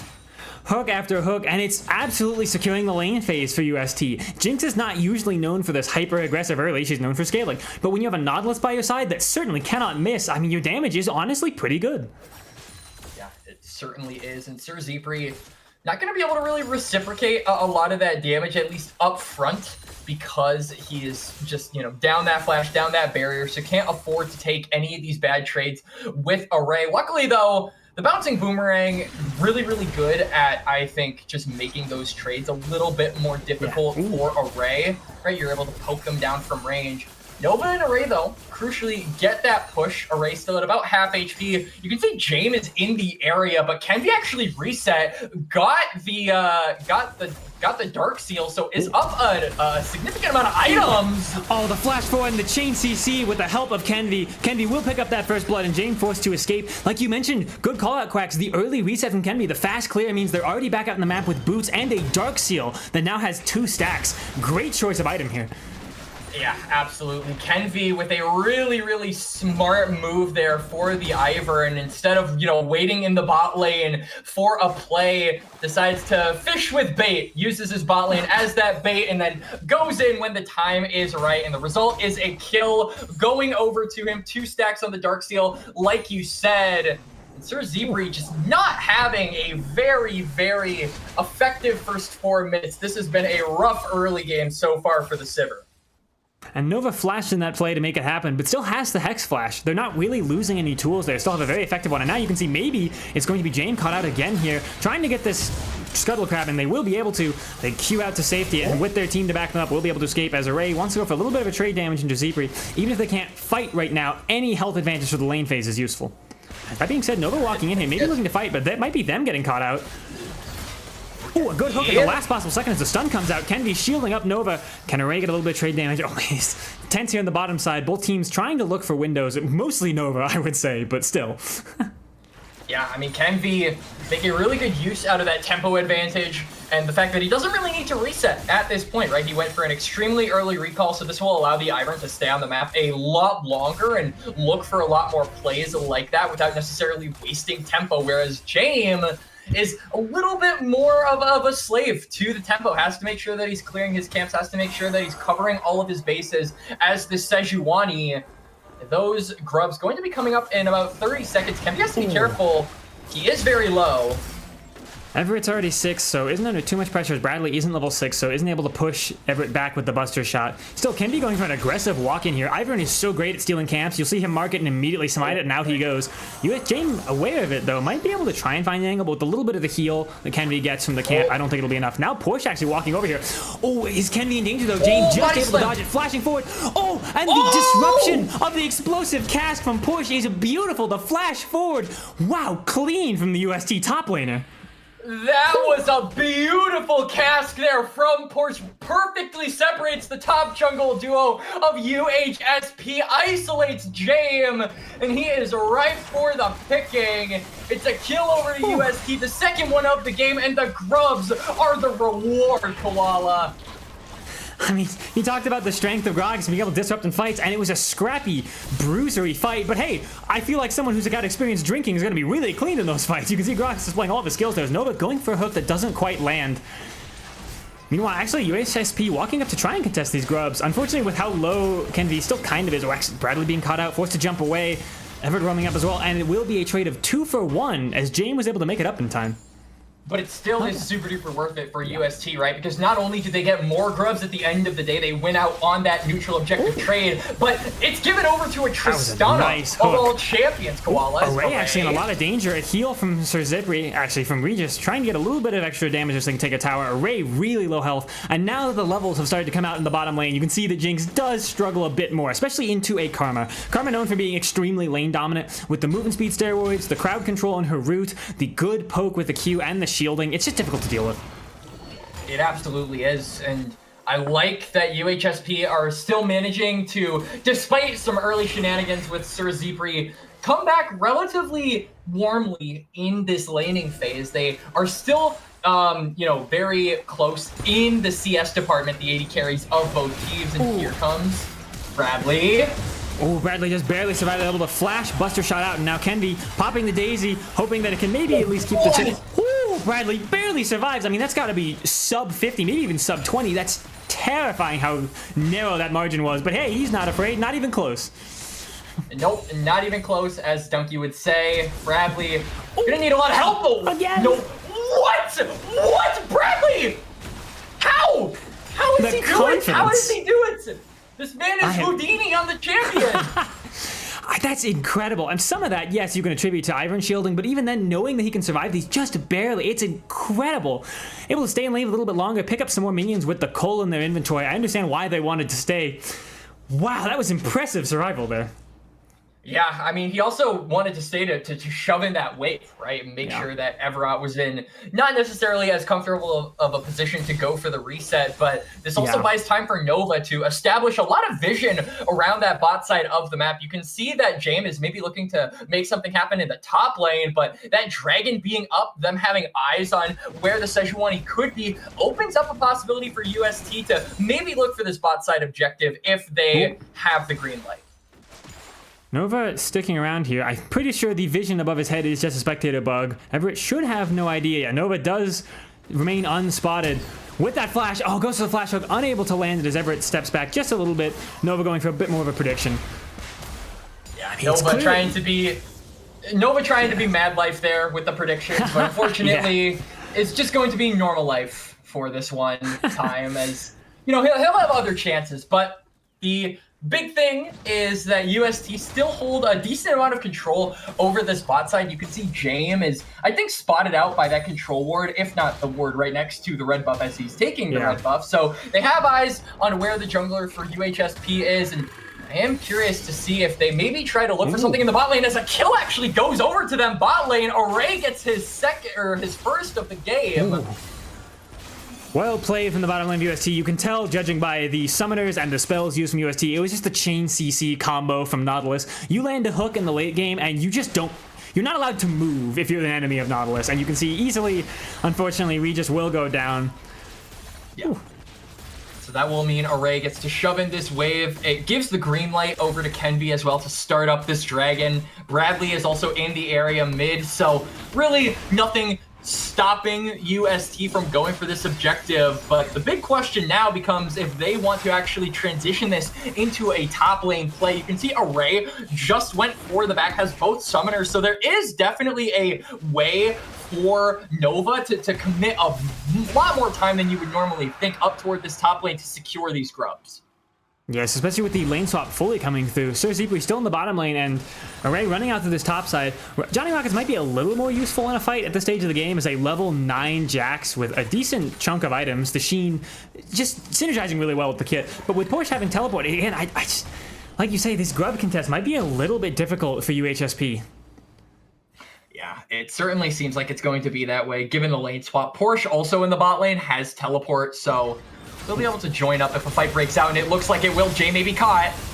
Jay getting locked down for a while, but doesn't take a ton of damage as the damage dealers of UST aren't quite there. And meanwhile, the turn damage from Johnny Rockets is incredible. The Jax, along with the assist of Regis and James, running through the UST bottom lane and the jungler. 3 for 0 trade, actually, as Everett will go down. Now it's a 3 for 1. Porsche had teleported in, trying to do a little bit more. A good explosive cast, maybe catching out James, but I think Porsche needs to run with Johnny Rockets on the way down. And it's not really easy to take in a 3v1, especially with the mid laner really too weak. The flash traded. Ooh. Johnny Rockets going in for the stun. All he has to do is stand on the other side and prevent the body slam over the wall, and it will mean that Porsche goes down as well. A beautiful fight, really on the back of Johnny Rockets. Oh, but they're not done yet. Bradley looking for a return kill here. Zipri, I think he knows he is not long for this world. He's just going to stand there, give him the fist bump attempt. But, you know, going back to that fight, as the Grubs maybe still trying to be contested by Kenvi and Nova here. They really just want to try and snag away one, but look at the amount of zoning being done here by this trio of UHSP in that top side. Going back a little bit to the beginning of that fight, it was really apparent that UST just don't necessarily have the damage yet. They really tried to look for a reset as Regis is forced to flash, and because of that, Jinx wasn't able to get resets, and they just get picked off one by one. So big fight there for UHSP, followed by an even bigger objective for Grubs, means that they will activate the Mites and have a lot of power given into this Jax for the side lane, which we crucially said is extremely important for them later down the line. And with an already completed Trinity Force, I mean, give this Jax 3 seconds with Tower, and J-Rockets will demolish it completely. I think you called it out properly. The lack of damage in that fight was entirely because the 2 damage dealers in the early game are Bradley and Porsche for UST. Yes, Jinx will be late game damage dealer, but without a completed item, they just don't have a lot to offer. Yeah. Absolutely. So it definitely, I think, UST recognizing that they need to wait a little bit. They have to play off of those breakpoints a little bit smarter, because it still is no items completed for Bradley, for Array. Their AD carries have not yet hit those big item spikes, and they don't necessarily have the ability to go for a lot of these more audacious exchanges. So this does give UHSP maybe a little bit of time, especially with those Grubs, to put the pressure in top lane, in bot lane, wherever this Jax is. We want to see those turrets being demolished, like you said, Koala. Yeah. You can see, smartly though, Bradley answering into the Jax. If there's anyone who can really prevent J-Rockets from getting up to waves too fast, it's someone else with good wave clear. Bradley with the AoE on that bomb passive, and at worst, Buster Shot to push J-Rockets away if needed. It's certainly the best laner to be answering into it, other than Porsche. Yeah, it certainly is. J-Rockets, well, just playing Bushmaster here and trying to look for a kill, as Porsche is doing the same. Let's see how successful he is. He has the cask. And they landed on Sir Zipri, who I believe has still been holding on to their spell shield. There it is, and the moment it's gone, forced the flash away with the explosive cast. Bradley's got to run away now too, though, as teams go for opposite plays and opposite sides of the map. Bradley just forced a Buster Shot away. So honestly, overall, a winning trade for UST. Bradley saves their flash, while Sir Zipri has to lose theirs. But UST are in a race to try and go for this turret, but they do not win this, not even close. J-Rockets bashes that tower down, so it's going to be a first given over to UHSP, so they get the additional gold as well as the feed. But UST will at the very least be able to trade back a little bit with a turret of their own. Now, Dragon going to be coming up in about 30 seconds. You can see a lot of UST members materializing around that bot lane. Bradley, though, being forced to reset, maybe relinquishing some control. And the question is, can UHSP abuse this timer and maybe establish footholds around this pit? I think they'd be looking for it, but with Kenvi resetting and finishing the Mikhail's Blessing, you get to see the full benefit of an Ivern in a composition like this. Usually Jinx wants an Enchanter to keep them alive, but with a Nautilus you think, oh, well, how does she survive? And Kenvi just substitutes as that easily. Ivern can just stand next to the Jinx, be the second support. It means that Jinx is essentially playing like she was last game on the other side. Yeah, absolutely. And now Jinx and Tristana can play a little bit more aggressively than what we saw in that top lane fight. Both have completed the Yuntal Wild Arrow, so do have those first item breakpoints coming across here for this fight. And this could be second Drake over to UST. Not the end of the world, but maybe Porsche is caught. Porsche was stuck on vision there, had no idea. Thankfully, we're not taking too much damage then. We'll be able to heal it up with this Rod of Ages. This is still the previous patch, of course, so Rod of Ages, full stat-wise, heals just the same amount. Very strong item. And now with that slight catch on the Porsche, it means that UHSP will be able to walk into River first much more easily. However, UST aren't any slouches engaging. Will they go for it? No, Nova actually caught a good tame, though. He was able to turn just in time before the CC ran out. A good engage by Johnny Rockets in the backline, though. And Array can't fight. That's most of the damage from UST. And with Rockets removing it, I mean, it's a beautiful turn from UHSP. A really, really good good fight. Can Bradley get a lot of damage? With the Scatter the Weak shoved, I think Bradley might be able to space here very well. Still has Kenvi, and yes, you removed one of the carries, but UST has another ready to go. Yeah, absolutely. UHSP, I mean, their health bars are a little bit sus on a couple of members, but they still have the ability to just take this dragon and run. UST, though, maybe going to try and turn it. No, they aren't. The bomb does a lot of damage. But UHSP are playing these team fights out just that much better. It seems like in game number 1 they heard our feedback, Koala, where they were like, okay, they want us to group up a little bit more. We're gonna group up sooner than what we did in that first game, and now J-Rocket's in a 1v4, but is able to get the kill as Nova takes the tower a little bit too early. However, they will trade for the turret. That's really what UST was after. Obviously, Johnny Rockets would have been nice to pick up as well. The tower is their prize. That mid lane 2-1 helps a lot with map pressure. It means you can roam around a bit more easily without UHSP having a safe rock in the center of the map to fall back to. But I mean, what is preventing UHSP from maybe returning the favor? You can see Array is the only one in the mid lane, so this turret might not be long for this world. Array might not be long for this world. That was close. A teleport coming in, though. Looks like Bradley wants to extend the play, and a flash forward from Kenvi forces the flash out from Regis. Bradley pretty fast after the teleport, but still not able to walk up and get the play off. Yeah. Had his flash open available, so maybe could have looked for a kill onto Evrot, but wanted to guarantee his safety as well. I think a 1-for-1 is definitely not worth it for UST at the end of the day, so would have put himself in a compromising position. So I think it's actually good restraint coming out there from the mid laner of UST. UHSP, though, they managed to get themselves the Herald, so I'm interested to see where and when they actually use this. Dragon isn't going to be up for another 3.5 minutes. Usually, Herald is best used as a conversion tool for you to put pressure onto the other team to respond while you take control of a certain zone, but there isn't an objective spawning for a really long time, so that leaves it a bit open to interpretation as to where and when they're actually going to activate. My guess it'll be around the 2 power points of each composition. Bradley with the strong gold lead over Everett, and J-Rockets with a very commanding gold lead over Porsche. I want to say 2,000 in the top lane. At this stage of the game, that's a lot. So you can see that they're answering each other, knowing that, hey, if the 2 strong points face each other, there's not a ton of map pressure that can be gained from it. No, there definitely isn't. And I mean, J-Rockets, even though he's not able to defend the turret, even though he's not able to keep that thing alive, he is still putting himself in the side lane, and I think is really just what we want from this comp, right? We said it in the draft. We want to see the Jax be relevant in the sides, pull a lot of pressure from UST, unlock the ability for, champs like the Sivir, like the Syndra to get to those late game item spikes and power spikes sooner. It certainly seems like they are playing that game extremely well, and they're not really falling behind while doing it. One of my biggest gripes from game number 1, Koala, was that they sacrificed a lot of gold in order to unlock those breakpoints. This time around, though, they're not doing that. The gold is relatively even, only about 500 in favor of UST, and all of the things that UHSP have wanted to accomplish, all of the champions that they've wanted to get ahead, they have been able to accomplish those things. Yeah, I think UHSP is really happy to see the game. Like you say, Quacks, an even game state, and considering both compositions scale very well, I don't think either team's nervous about the late game. The longer the game goes, champions like Sivir and Jinx become incredible damage carries. Jame and Johnny Rockets will become very tanky. Porsche and Nova will do the same. I think it's really just up to execution in these team fights.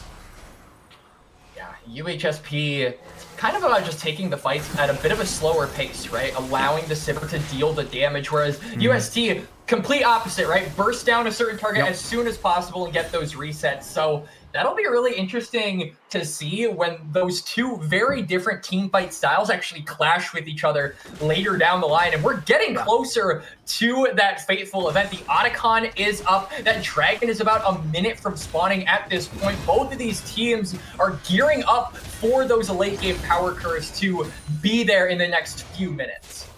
And due to the somewhat quieter game, the Otacon will be a voracious Otacon. That extra revive could be huge in some of these fights. We talked about how important these 5v5s are, and in games focused on those fights, focused on that, having a revive within 15 seconds is really useful. You can see there is that Herald drop in the mid lane. They want to go for this mid tier 1. Nova with a good hook to avoid some of that CC, but they will not be able to protect this.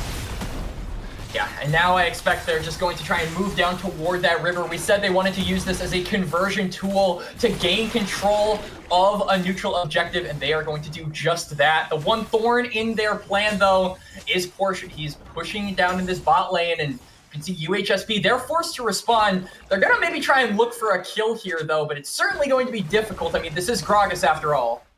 Yeah, quite fast, very, very defensive, deceptively defensive, really, because he's built a bunch of AP items, but he's built every single one that gives a nice defensive stat. The healing from the Rod of Ages, the massive shield from the Seraph's Embrace. It's so difficult to kill this Gragas. It certainly is, and he can just be a pest all game long as James maybe in a little bit of trouble. Looks like James, the one being caught out here. A really good explosive cast pushing back further into the team. But look at the shielding from Regis doing so much work. James might actually be able to escape her, and that's huge. No, Array does end up getting the kill. Huge, the Super Mega Death Rocket picking up, which gets the reset, but the reset will be following off. A good hook by Nova. They got Rockets has already used their Counter-Strike.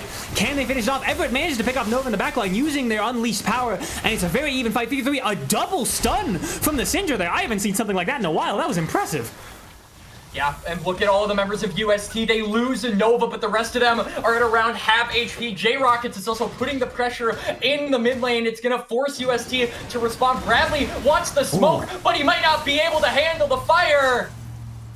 J-Rockets knows exactly what happened last game, so they need to go for this game. Hey, if you can no longer contest the objective, start pushing in a lane. He has Demolish. He's a Jax. And now Bradley forced a flash Buster Shot away just to stay safe, but I think everyone will be able to finish off. A beautiful flash from them will finish off the kill. It means they'll probably trade their life for it due to a good teleport from Porsche, but still, it's not a bad pick. It actually means UHSP has time to maybe contest this Drake still. Wax, that being said, Suzuki will go down, unfortunately, and that will kill the chances of contesting any Drake. Unfortunate. Yeah. It'll shut it down immediately as UST, some members respawning from that initial fight. Nova is back up, Kenby is healthy again, and the Dragon is going to be claimed by UST. It was a good look there from UHSP, but it feels like after that initial skirmish and only Nova going down, they weren't able to execute the remaining members with those low HP bars, and they managed to recoup, get around, reset, respawn, and get healthy through the jungle camps again, and get right back to fighting. So UHSP, a good attempt, but unfortunately not going to be able to find the win on that fight. The Otacon, though, still up. That revive, extremely crucial for both of these teams, like we alluded to earlier, Koala. In particular, UHSP, if they're able to get that, it'll deny a lot of power from Array because he doesn't get the resets if that revive gets activated. It's a good call, Quacks. I actually hadn't considered that aspect of it, but yeah, it's a really big counter to Jinx in a way. And it's important to highlight that these teams are fairly even, and you can see that's why UST going for this fight. They want to make sure they're the team that has it, and they do not give it over. With a double carry, the double marksman, they can do this fairly fast. Kenby just sitting in a bush, trying to deny vision, not letting them walk up, and they try and use their tools to engage, but they miss both the hook and the root collar from Ivan, both going wide. They're just going to have to reset this Otacon, but will UHSP let it reset? The bouncing boomerang. Porsche on the flank. Look at Porsche on the flank. Really good cast. Pushes Sir Zephyr in, and now the burst damage coming through. Nova taking a lot of damage in return. The Zonias from Johnny Rockets keeping them alive. Perfectly timed body slam from Porsche is incredible, and a turn from Johnny Rockets. It's incredible. He did a ton of damage in the backside of the fight, but now Porsche finding onto Everett, or really is it Everett finding onto Porsche? Hard to say, as Bradley might be able to go to the wall using some good vision. Will be able to finish off Everett, and now Porsche looking to kill off Regis. A wipe, a 4-for-1, and the Voracious Otacon goes over to UST. That was a phenomenal fight from both sides, but UST finding small windows of margin to take it. And Porsche with the master flank on the Gragas, casts Zephyr into the abyss. It's a reset for Array. Bradley gets to run wild. The Otacon was dealing so much damage to UST's members, but it does not matter. Otacon taken, Baron taken. UST want to make this a 2-0, and they are fighting tooth and nail in these team fights to make it so. And man, this is such a frustrating combination to work with. Usually, when you kill someone with a Baron buff, you think, oh, okay, we don't have to worry about their push again for the next couple minutes. Because of this Otacon false life, you don't actually kill them. So if they have a teleport, such as Porsche or Bradley, if they wanted to, they can push menacingly in the side lane, over push. And when they die, they just teleport back with another Baron push moments later. Yeah, absolutely. This is such a sad game for UHSP, frankly. It feels like Zepri in particular just hasn't been able to be that secondary carry along with J-Rockets. J-Rockets himself has been not really able to wreak absolute havoc on the backline. He was given so many resources in the early game, but Porsche and Kemby and Nova have done such a good job at just holding him in place and saying, you will not get to our 80 carries. You can see the other benefit of the Voracious Otacon. You just run forward. You're not afraid. You have no dice here. It doesn't matter. Bradley and Array are just walking forward, and Bradley's bomb will pick up Regis, actually. They're just going to keep running. They might want to end the game now. You can see Bradley jumping forward again with Johnny Rockets locked down. They're going to go for it, forcing the flash away. The Buster Shot actually takes him to safety, but they're, again, not unhappy with that at all. They can take this inhibitor, and with the hook miss from Nova, they might... No, they're not going to call it here. Again, they can send Daisy to tank the towers. A flash back from Johnny Rocket, and a good hook again. Jake just can't go anywhere. A great explosive cast. Bradley jumping in, unafraid. Knows he'll be back momentarily with the teleport anyway. And it looks like UST will close this game very suddenly. Although, maybe can Johnny Rockets do anymore? We talked about how he's kind of a carry for the composition. Can they push it back? But a great Zonias from Porsche will keep him safe. What matters is the health bars are low, and even though it's a 15-second revive, no, actually, flash forward from Nova. They want to clean this up. A good body from Porsche, keeping safe a bit, and Array is untouched. They're unloading in the fight. Bradley jumping forward, they're teleported back in, and that will be the game with the back of the Voracious Otacon, the strength, relying on it. UST will take game 2. From a 40-minute banger to a sub-30-minute win, UST with the double marksman comp locked in here in this second match, and way more convincingly, they took the win. Huge props to Bradley and Array. The ball was in their hands, and they delivered a slam dunk, Koala. It was a very impressive game, as you say, Quacks. And boy, it makes me pretty excited to see Game 3, as it could be another banger, or UST could continue their dominance from the second game. So we'll have to see shortly. Stay tuned, folks.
Welcome once again, everybody, ladies and gentlemen at home, to the third game of this lower bracket quarterfinal here at CLOL. We're really excited to have you back after some pretty exciting previous two games. If you've been here for the whole series, you know there's only more to be had, so, whew. Yeah, and maybe the last game of the series, Koala. It is UST up 2-0. A very back and forth game one, but a dominant game two with a double marksman comp plus an Ivern just wreaking havoc on all of UHSP. Got a lot of people thinking that the miracle run might end here, but UHSP, they got one more chance to try and make history. UST are close to the series, but they are not yet complete in that 3-0 dream. So this next game, what do UHSP need to do in order to come back, in order to hold on to that spot here in the CLOL Nationals? My biggest thing, at least for me, is just a little bit more awareness on the teleport game that UST have been playing throughout this series. It really feels like they have been amazing at basically corralling the UHSP solo laners to where they want them to go, and then responding by having a numbers advantage for a neutral objective, because the other team used the TP to respond to a wave, and now they can't get to the fight as easily. It feels like they have done that trick in game one. They did it a bunch of times. In game two, I feel like it's what won them the game. And so this third game, I think it is just about answering those side lanes without having to use that teleport and thinking a little bit further ahead in response time to those deep pushes. Yeah, and some of that teleport game that you mentioned, Quacks, has to do with vision. UST has had some phenomenal deep wards and really good vision, not just to keep track, but for those teleport plays. Like you mentioned, Porsche was all over the place, especially behind fights in that last game. The Gragas felt extremely disruptive and really prevented UHSP from being able to play the game that they really wanted to, where they can walk in a line in the team fight ball. And when you have people behind you, to the side of you, when you're being flanked from all sides, you can't stick together as easily. And I think a big, proprietor of that vision that you talked about, Koala, is Kenvi. I think in game number one, he was instrumental on that Sejuani and amazing as well on that Ivern. It really feels like Bradley and Kenvi have been stepping up in this series so far, but Kenvi in the vision department has been extremely effective at doing what you just said, right? Allowing them to look for these plays, allowing them to these neutrals a lot earlier than UHSP. And so it is going to be on, I would say, UHSP to, find someone that can match Kenvi in the vision department. Maybe we're going to be looking at Jame to be the guy to step up here in this third match. Or maybe it's going to be on Regis, trying to roam a little bit more, get vision, reset, and roam quicker on a lot of these neutrals.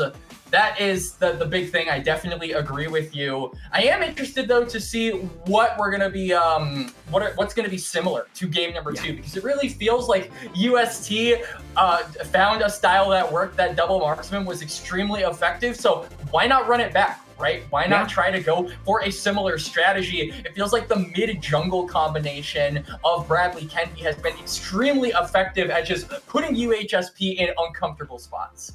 They've been linked up together well, trying to find plays, and the Ivern Nautilus specifically, I mean, that duo is terrifying. Nautilus has already a bunch of shields built in, but watching them play together and just prevent the other one from dying was crazy. It was incredibly well played. Bradley living on 1 HP 2 times in a row was absolutely criminal behavior. I never want to see that in my life again, because that, if I was on the other team, that's a new monitor angle. That's my cat knocked over my monitor. My dog knocked over my monitor. Whoopsie daisy. I got a new one. Yeah. Totally not lying, by the way.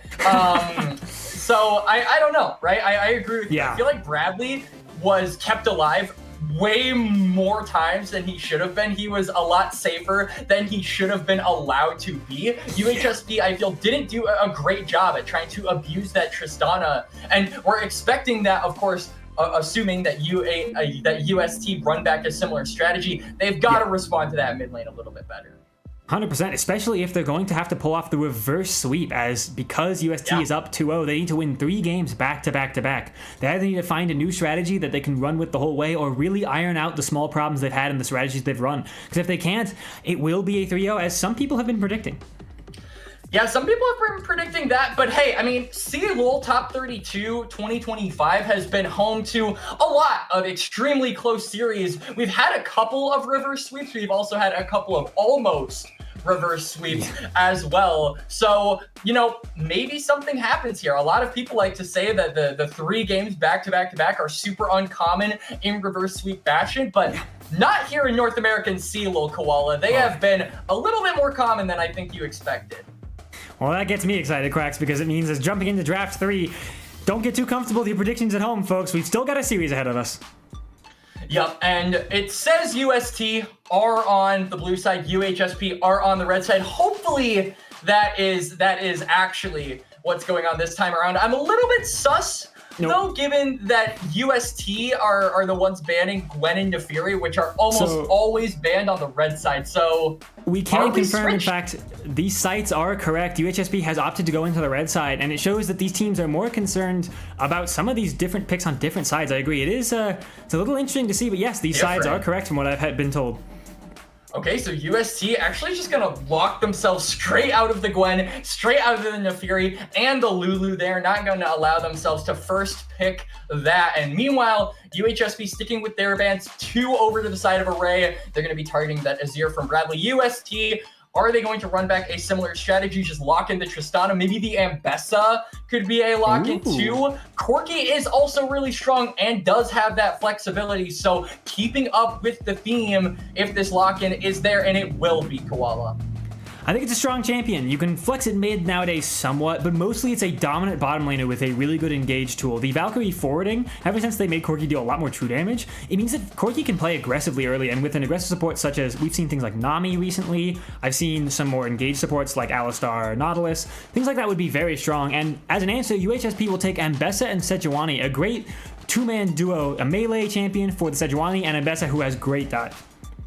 And obviously, like we said in game number 1, when the Sejuani was locked in, there is always the threat of that Yone joining it in the mid lane. Sejuani as well, we didn't really mention this in game number 1, but is a lot more comfortable being with, you know, those dual AD solo lane threats because they themselves provide a decent amount of actual magic damage and just being able to shred armor as well. So Sejuani is actually a much better champion when you have an all AD comp. And UST, though, really just, I think, looking to go for that team fight X factor, right? You've got the dominance. If this Amumu is locked in, that's the curse of the sad mummy. Space makers for the playmakers of UST. It seems like they are just going for a front to back.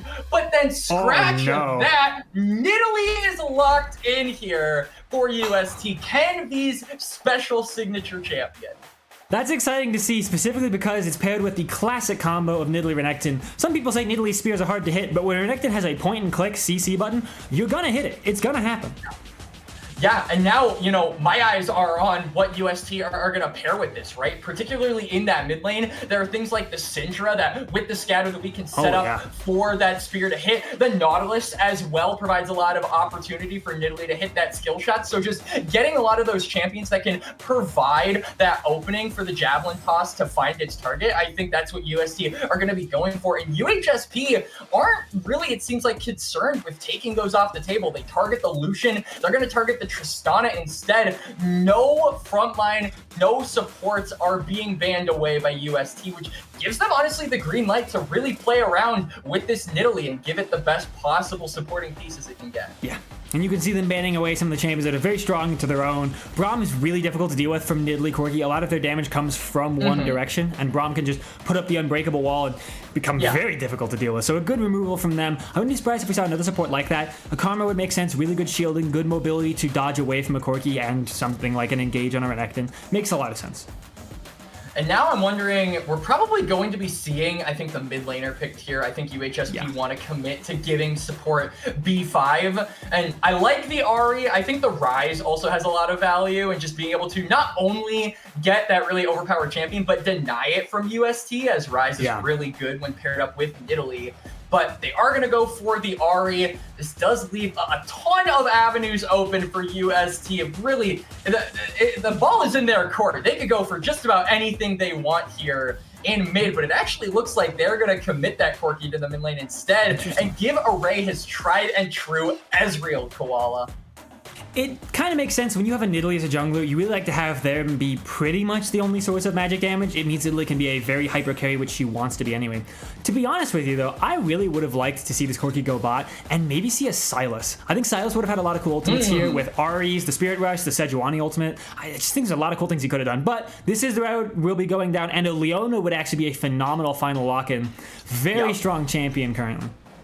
Yeah, we were thinking Leona, we were thinking Nautilus, we were thinking just anything that could provide the lockdown for Nidalee, and honestly now Ezreal, right? I mean, this is another skill shot dependent champion, so getting that lockdown is important, not just for one champion now, but for two, or arguably three. I mean, Corki also needs to hit his rockets, so there you go. I like the UST comp. I think it's extremely well-rounded. Not surprised, actually, to see the UHSP going for the Alistar, but they're actually going to go for the Melio instead.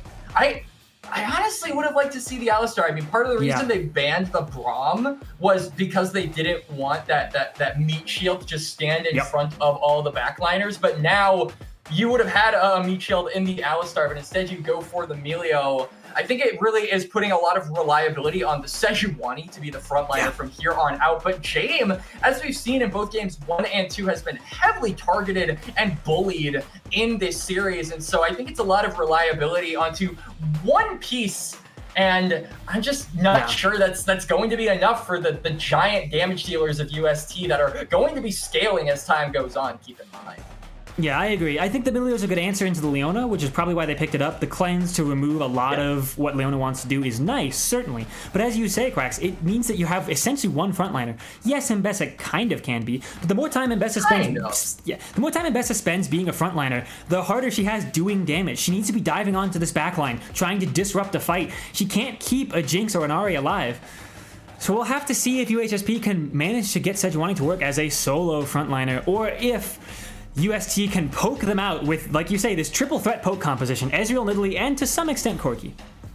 And it's also a lot of more reliability on Sejuani because, I mean, you look at this engage and it's basically just going to be Sejuani throwing out that ultimate, right? I mean, obviously you've got a few other things to be able to start up a fight, like the Ahri charm, like the Mbessa execution, but they have a little bit more strings attached to them, like we kind of established in game number 1, Koala. Mbessa can't just be ulting in, right, to start out a fight by themselves, right? Similarly, Ahri can't just be spirit rushing in, hoping to hit a charm. That is going to put Ahri in an incredibly uncomfortable position, and it's also going to maybe not be enough to actually catch UST off guard. And so you're really looking at Jaime to not only be the sole frontliner, but also the sole guy starting up these fights for his team. Now that is possible. You can play Sejuani a little bit as a pick champion with the Glacial Prison ultimate. You can sometimes play to just pick it, and if you don't hit, you walk away. But that really feels like it limits Sejuani's strengths. She's a great engaged champion when she has someone else to back her up. It's going to be interesting if, I think, all three of the top side of UHSP, if they can pull it off at the same time, if we can Spirit Rush, Charm, if we can Public Execution and Glacial Prison all at once, then yes, the engage isn't terrible. But that's relying on some incredible execution as a squad. So basically what you're saying, Koala, is if we can get the rose-tinted glasses engaged for UHSP, we will be able to win the fight. All right, got it. UST, though, I mean, they have a lot easier of a time, right? Nova is going to be able to throw out his ultimate. Porsche has been so good on the flank with all of these games. And with the Gragas, I feel his flank with that cask basically won them the game. Yeah, or at the very least secured the game from that point onward. And now on the Renekton, a champion that he's super familiar with, I definitely don't have a doubt in my mind that he is going to be able to create that engage opportunity for his team.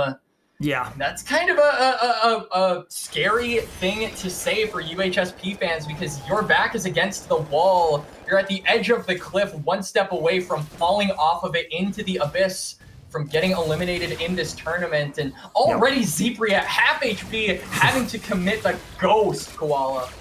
You can see that it's because Nova used both of their summoners. The Flash and Ignite used just to secure early strength. Honestly, Ezreal can be quite threatening in the early game. If you land these Mystic shots, they're really frustrating to deal with. You get a little bit more attack speed and you can clear the wave faster. Ezreal can be oppressive, and without that ghost, like you say on Sir Zipri, he's gonna struggle. Yeah, we can see You're taking away a little bit of attention toward the bot laners and looking toward the junglers, because Nidalee really interested to see how this pick actually shapes out in the early game, where it can really, I think, abuse Sejuani. Is no, right back to the bot lane. Ray just trading as much as he possibly can. Yep, this is the strength of Ezreal, like you highlighted, Koala. The biggest downside of this isn't the health, it's the mana on Sir Zebri. He's had to use all of it to survive, threw down the Chompers, and has been using Rocket Form a lot to farm. It means he can't continue to use Rocket Form. He can't use the Chompers, and they need to reset already. So the early pressure immensely in the favor of UST. Array and Nova are showing a masterclass in pressure. You can see Kenvi maybe looking to pull a fast one onto Zebri and Regis, who are, like you said, had to reset. They're coming back to lane. The wave is crashed, and look at the positioning of Nova and Array. They want to go between the towers and punish the bot lane of UHSP.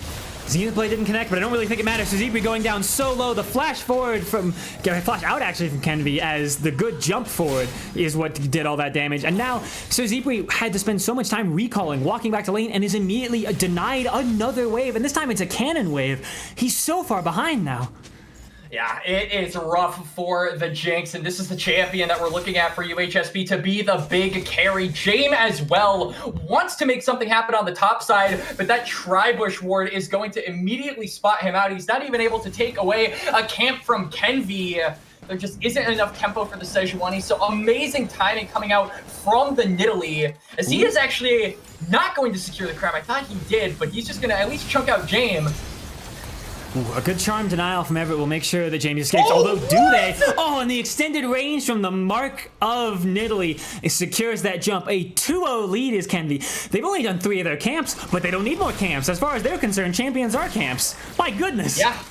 I mean, in Kenvi's eyes, in this game as Nidalee, camps are just an excuse to stop you from killing each other. And that's how he's treating this game. And I love it. So many people, I feel, have forgotten about how good Kenvi actually is on this character. But he is showing up here in Game 3. They might be looking for a dive onto J-Rockets, but Jame is in the area. He's back up on the map. And now Kenvi, no flash, might be in trouble.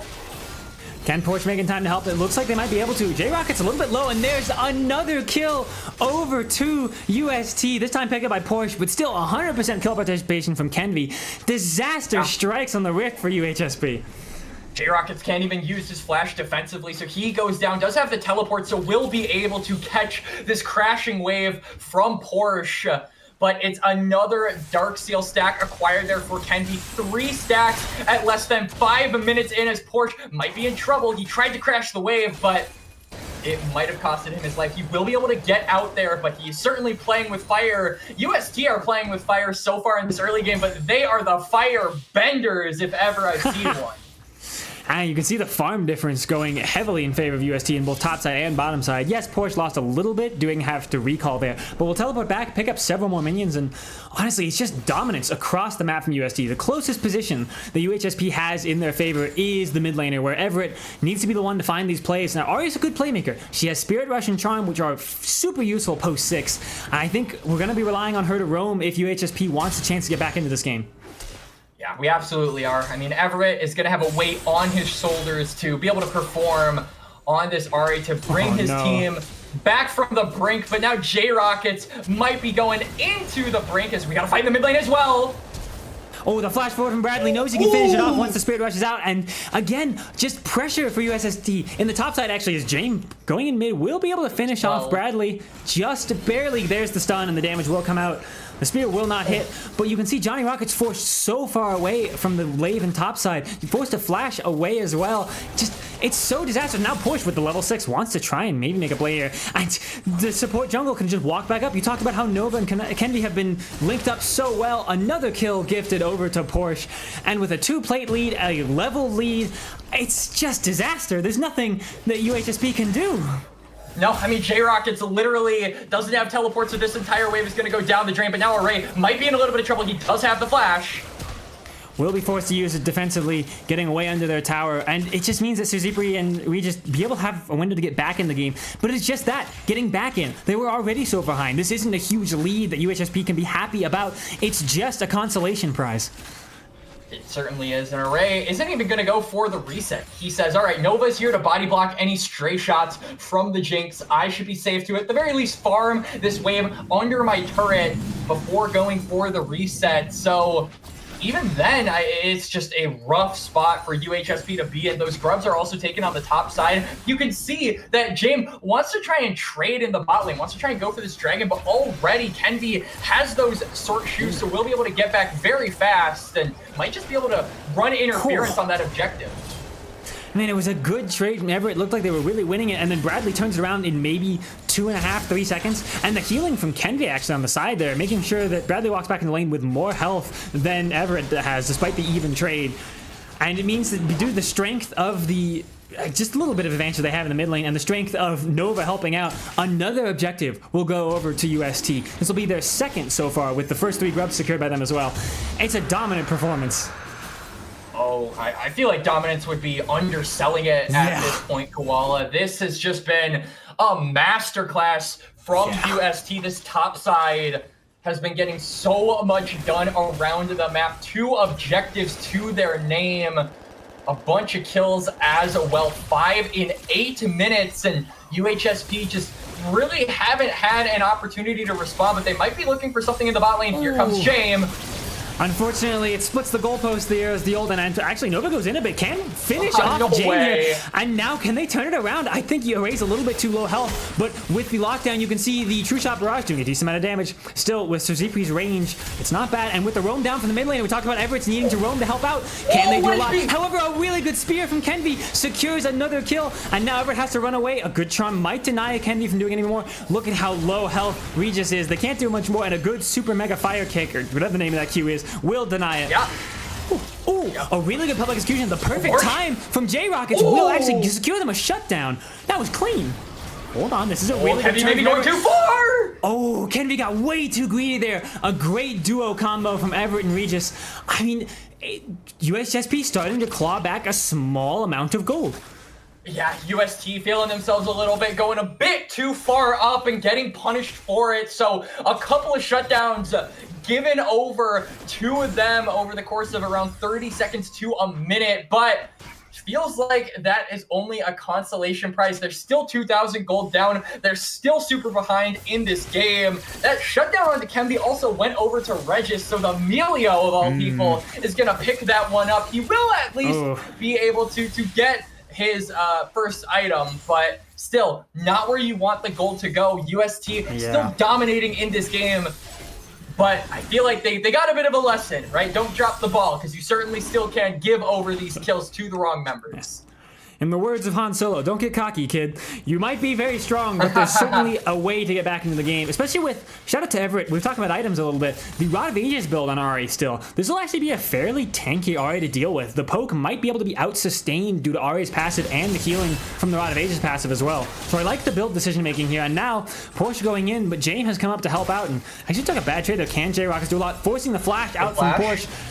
Can they get a little bit more as the Jinx Rocket comes out, doing a little bit more damage, but because of the jungle support of UST, UHSP actually has to be the ones running away. I mean, it's a lot of resources committed. Most notably, it's that Glacial Prison by James expended. The Spear also lands, so they will be able to track where the jungler of UHSP is for the next couple of seconds. And right around this top side, when the grubs are spawning, UST are going to be able to claw back control of that part of the map. UHSP, I feel like if that kill went their way, if they managed to find the pick onto Porsche, they could have transitioned it into control of that river. But unfortunately, it doesn't go through. Kenvi will be able to have his time with the grubs, and most likely will secure all 6 for his team. Yeah, that's really, really powerful for champions like Corki and Rekt in the side lane. They're maybe not the greatest side laners known to man, but they're quite strong. Yeah, they absolutely are. And I mean, if nothing else, it's for the gold, right? Because now you'll have 6 grubs, and these very, I would say, gold-dependent champions, the Corki, the Ezreal, the Nidalee, they will be able to take those plates and, you know, bump up the timer on those breakpoints that much sooner. And that's not what UHSP want, even though it might not be the most, you know, prevalent late-game side lane threat comp here for UST. They might not be able to make use of it past, you know, the most effectively past these next couple of minutes, it still will be gold in their pocket that they desperately want and need. And there's that guaranteed combo. Porsche very easily landing the stun, which will guarantee the spear. And as you called out, Cracks, a really, really good use. And the Grubs will secure them actually first tower really early with all those plates up. The other thing that the Grubs did very helpfully was give them feats of strength. Right as it came down, you at home probably heard the wonderful sound of feats of strength turning over. The upgraded tier 2 boots are ready on Kenvi, which is super helpful. The additional magic pen helps with these early kills a ton. Can Bradley survive this play? With Nova here, I think they'll be fine. I mean, Nova just waiting in the wings. He knew that UHSP were maybe going to try something, but he wants to give them the Uno reverse card. Will go in with the Zenith Blade, but won't go in any further than that. I like that because you could see that Bradley is, you know, relatively low on mana. Despite being a marksman, he is definitely a little bit more reliant on those spells being up and available than most of your average 80 carry champions.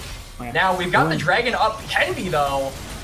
Kenvi does have flash. We'll probably need to use it to escape as the Ghost used from Sir Zebri to try and get closer for the fight. However, the Ghost might end up mattering a ton as they need to escape now. Can Porsche turn this around without their own flash? I don't think so. Kenvi sticking around to land some cool spheres, but will unfortunately split the goalposts as always.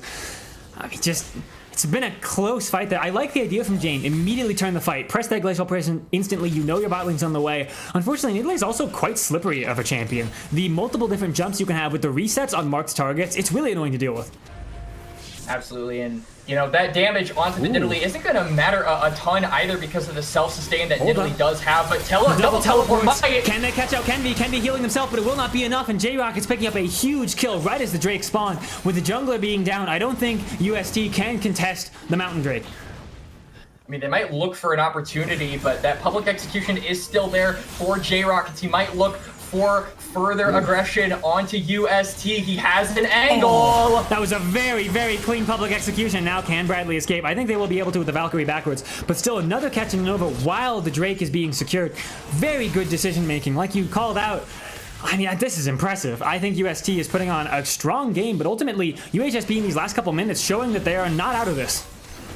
Yeah, they certainly aren't. They're giving the kills, a lot of the gold over to J-Rockets, but you know, most notably, it feels like Sir Zebri hasn't been given the opportunity to pick up a lot of that gold himself on this Jinx, and you need that gold on this Jinx if you want to have a hope of, you know, unlocking your team's late game carry potential. UST, I mean, despite that Nidalee going down, Kenvi is still very much in control of this jungle gold and is very strong on this Nidalee. You need to turn the tables in the 80 carry gold if you want a hope of transitioning these, you know, first couple of, you know, these last couple of skirmish successes into actual team fight wins later down the line. Yeah, Nidalee is strong, as you mentioned, but it's worth noting that Nidalee isn't a champion that can really carry on her own. In big team fights, she needs someone else to back her up to land that CC, and you can see on the bottom side, UHSP going for a bit of a play. Bradley caught out, surviving for way too long. Conqueror, I think, well, Conqueror only procced at the end there, just really, really surviving there. And now it looks like the support of UHSP being caught up themselves. Wow, I mean, it's bloody across the map. 9-7 so far, 15 minutes in. Yeah, really good pick there from UHSP, but UST, crucially, them getting that pick just allows them to establish further vision on the other side of the map. You can see that top side is lit up like a Christmas tree. Meanwhile, UHSP, despite them getting the kill, they don't get a ton of vision themselves over on that bot side. You can see that the best they're going to do is Zebri getting those chickens. So overall, it's a win for UST. This is what we talked about in the draft. This is what UST do. Once they get a pick, they completely control a certain zone of the map with vision, and UHSP just haven't really been able to reciprocate that control. With very low health here, keeps getting their recall canceled, so they have to walk further and further back, which gives UST a little bit more tempo onto the map. You can see Array aggressively pushing in the mid lane already. He knows that they could maybe rotate down. With Riptail spawning in 16, well, actually right now, you wonder if the teams will probably start rotating upwards. You can see Jaime and Sir Zebri already starting walking up there, but a lot of members of UST actually walking down. They want this bottom tier 1. Yeah, they're going to try and clear that out and just, you know, so that they can, you know, push up a little bit further in preparation for these next couple of dragons. Just dominate that bot side of the map, because a lot of, I think, energy is going to be expended toward that side. Top lane, you're not really concerned now that the Baron is really the only thing that you can take outside of this Herald, which it actually looks like UHSP have some interest in acquiring for themselves. Certainly. However, Kenvi and Nova did reset almost immediately after helping Bradley push in the mid wave, and now they're walking up to contest this Herald. This could be a bloody fight. Looks like UHSP isn't quite confident in fighting it yet. They want to maybe turn on the Porsche first, but Porsche has that ultimate. The Dominus doing a lot of health for them. Oh my and now God. Jane immediately cut out, just cut down due to the long range damage. And now Johnny Rockets trying to run away, flashing, but will not escape. There's got nowhere to go. They will go down as well. And UST make it in time to fight. A good charm actually might be a good turn into Kenvi. However, Kenvi has that Seeker's Arm Guard, able to keep them safe. Can they finish off Suzuki taking a bunch of damage? Everett dashing in with Spirit Rush. We'll get that reset. And now two champions on UHSP have the reset. The additional Spirit Rush and the attack speed. Flash from Zipri. Oh, I really like the idea. We just maybe cut out though. Unfortunately, both Everett and Zipri leaving their support behind. Can Array clean it up, and a really good long-range spear lands. A beautiful pick. Actually, Everett managed to trade one back. It's a back-and-forth fight. However, Array is ultimately the member that cleans it up in the end. 3-0-5 on this Ezreal, really controlling that fight. And UST's crowd control makes the difference in that exchange. Jane had no way of getting out there. He was locked down and left to the wolves, and now Bradley maybe in a little bit of trouble. Jane, the ult goes wide. Some quick feed from Bradley to dodge the ult, and a good flash to dodge the... Oh, actually, hold on. They want to turn this around. Flash forward from Nova. They know they can. A teleport coming in from Porsche, and now it's J-Rockets who's in trouble. How fast can they get away? Nova's cooldown's coming up in a second. I imagine we'll see the Zenith Blade, but with the Empowered Blast Cone. No, the Zenith Blade does connect. Do they take the Blast Cone over the wall? Oh, they do, but Johnny Rocket's not quite actually on it, so he will escape barely. Wow, that was close. I thought he was on that. Yeah, that was... those margins were definitely very thin, but still... UST turn around that fight. Now they're going to be able to go onto the Herald. This is ahead of the Dragon as well. A common trend that we've been seeing in this series so far, CLOL, is using the Herald as a way to establish control of this bot side river. And I would imagine this game is not going to be any different. Kenvi going to pick that one up, likely going to go for the blue buff and then sync up with his team, drop that Herald in a mid lane, and pull all of UHSP to respond. So it almost feels like the second Dragon is a foregone conclusion. UHSP, the dominance around the map, the ability to think 3, 4, 5 steps ahead is proving to pay off in this game.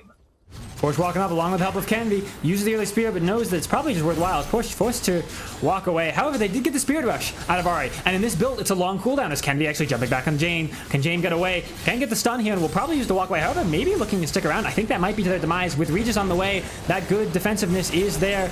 Unfortunately, a missed charm from Everett means that that will be the end of the play. Actually, hold on. In the mid lane, though, there was another play going on as a beautiful solar flare from Nova catches out J-Rockets. And now they're going to pop the Herald. The wave, I don't think it's going to sync up with the Herald. So yeah, they're going to be forced to ride that thing into the turret for the time being.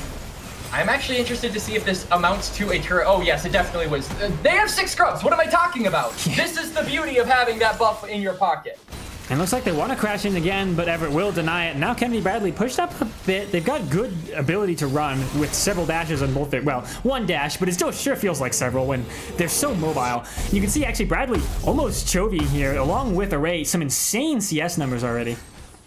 They really are. I mean, you've got 2 members that are extremely close to the 10 CSPM mark here on UST. And that just means that they have that much more of a level advantage. Kenvi in particular, 2 levels up on Jame, who is just not able, like we said, there were a lot of laborious duties that needed to be performed by the Sejuani in this game. You are the sole engage, you are the sole frontline, and it just feels like he hasn't been able to accomplish these tasks. Zipri, has nowhere to go. Will barely survive through the melee, but Array is not done yet. Will Arcane shift forward and finish off the Jinx. Really well played. The Ignite used from Nova just to deny some of that healing. And man, this Jinx just cannot come online. I think this is the first game we've seen with the Jinx in it where it is not even close to being strong.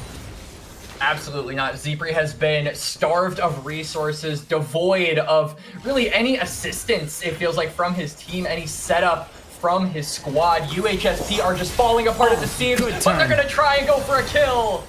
J-Rockets finding a really good pick with the public execution. They used to use the Sejuani's ultimate as well, though. However, the Zenith Blade from Nova goes wide, and actually this might be UHSP's time to turn it. They have no Jinx, but they don't need it, clearly. They might actually be able to find a fight, and they take a 2 for, well, technically 0, because Jinx died before. Oh, and now a blast cone in, but unfortunately that just pushes a raid way too far in. Oh, a disasterful blast cone, a shutdown from J-Rockets, and have UST just thrown a little bit of their lead. With this Drake up, this would be a big shutdown. Can they give this to Jinx? No, just barely not. It will still go over to Everett, who's quite strong themselves, and now a Drake and an Otacon is UHSP's prize. UST mess up with the blast cone. They find out. UHSP managed to pick up a couple of quick kills, and now the Dragon is going to be a foregone conclusion. Kennedy is down. Bradley maybe going to try and make the difference, but won't be able to do so. The Otacon is also available, but I don't know if they have time to go for this. I think, Koala, that might be a little bit overambitious. I think you're right, Quacks. I think USC can easily hold this. However, if Johnny Rockets plays Denial, they might be able to get this fast enough. True Shot Barrage coming through will do a lot of damage if it hits multiple members. Jane nearly dead. I really think you're right. I think they've overgreeded. They need to back away now. However, Everett teleporting back in. Maybe they can still do this. The flash out. It's so risky. Do they not have... Oh, they didn't have Smite for that. That was so scary, actually. I mean, they're going to have to give up the pedals, I think. They're trying to get as many as they can with Everett, their tankiest member, and actually a really good Super Mega Death Rocket. They can keep fighting this. UHSP finds angle after angle. Oh my gosh, a beautiful public execution. Array's going to die. A flash over the wall from Johnny Rockets, and now push will go down. We counted UHSP out, but they are showing there are no slouches here. And they bait UST in to the Otacon, and they smack them right down, Koala. UHSP. They're down, but not out, like you said. It's a Dragon and Otacon, a bunch of kills. Everett is now 6-2-9 on this Ari, 10 stacks on that Roa as well. They're set up for the late game, and UST, they are going to have to rebound, reset, and regroup. UHSP looked to silence the doubters who thought it would be a quick 3-0. Certainly they could still lose this game, but they are not going to make it easy. They're going to fight tooth and nail, and they have their eyes set in this mid lane 2-1. They absolutely do. Can they take with Kenty around? I don't know. It's risky. Smiting actually one of the minions, so they're gonna have to. They won't have the pressure to take it, but still, with Rockets pushing in the top line, they might be able to take at least one 2-1.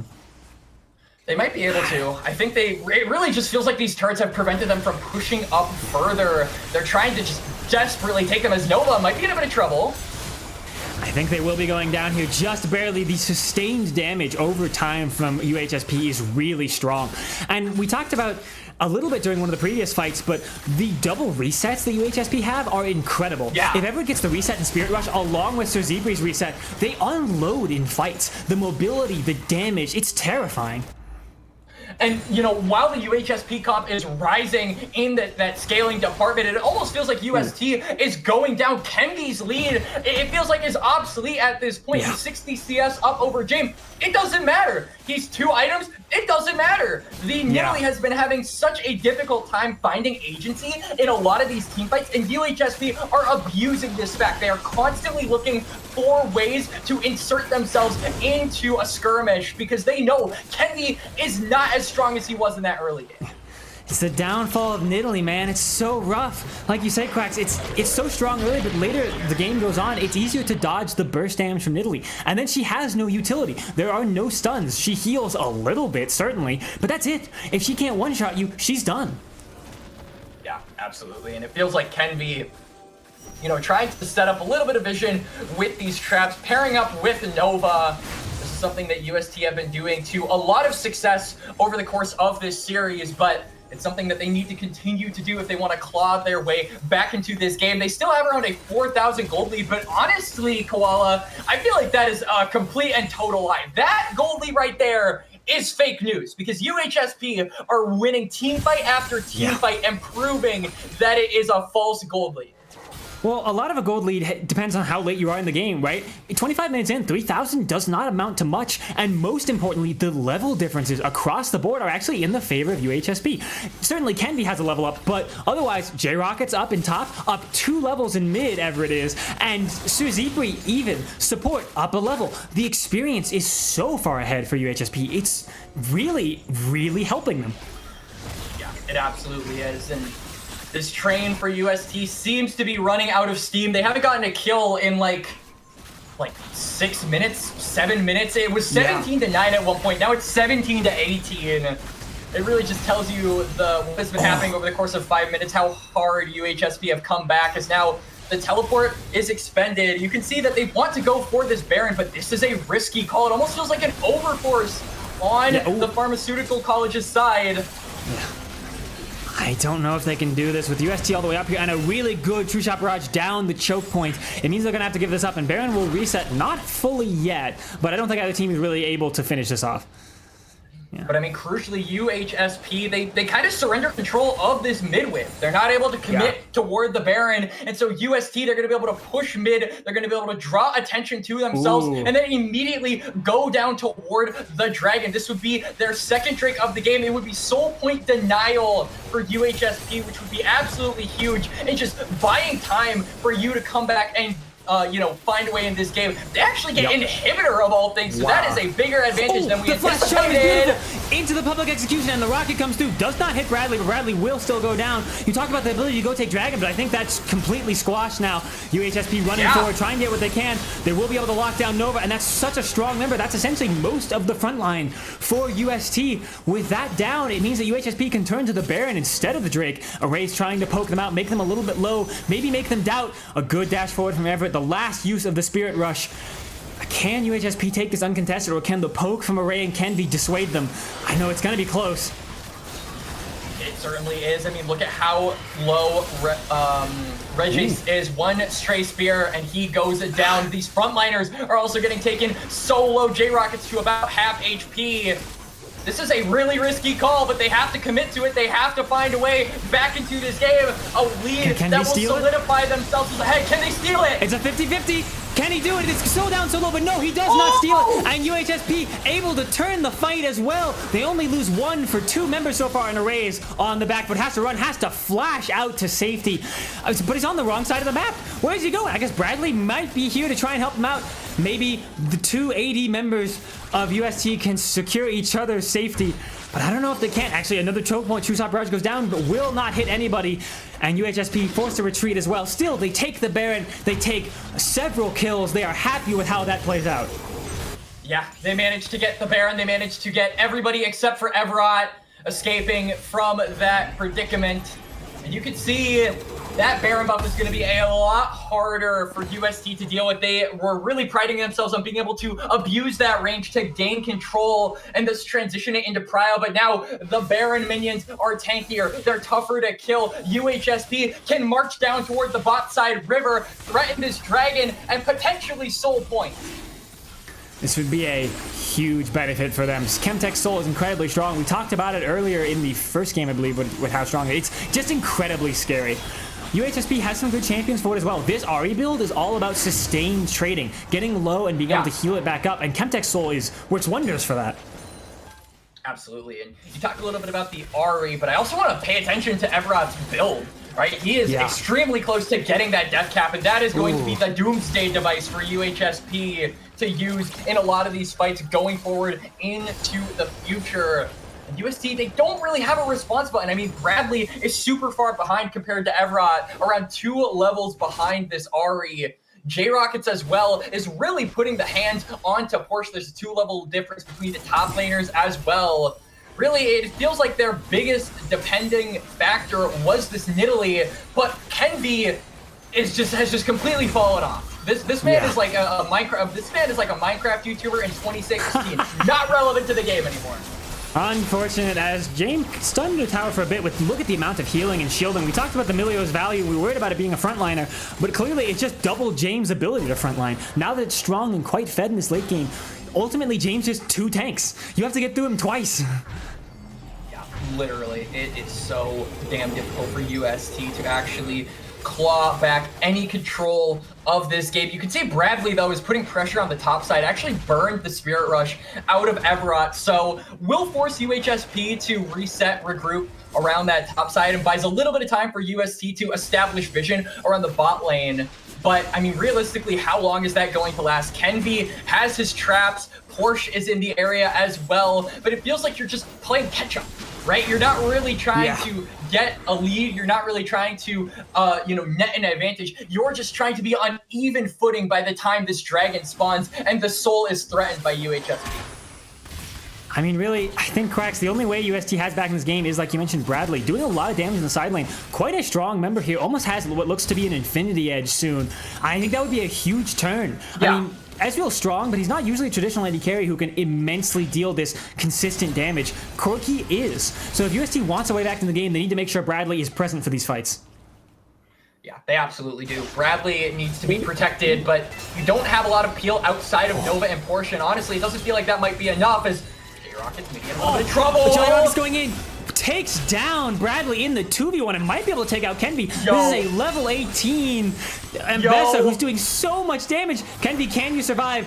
They will be able to due to the slightly weird timing. J-Rockets puts out that Q2. Still now, it's UHSP that has to run with Leon on the way. But meanwhile, on the bottom side, they're making another play. Porsche had pushed up way too far. Only level 15, does not have that level 3 ultimate, cannot escape, and they will die. A masterclass of macro now from UHSP, making plays on both sides of the map as J-Rockets shows their stuff.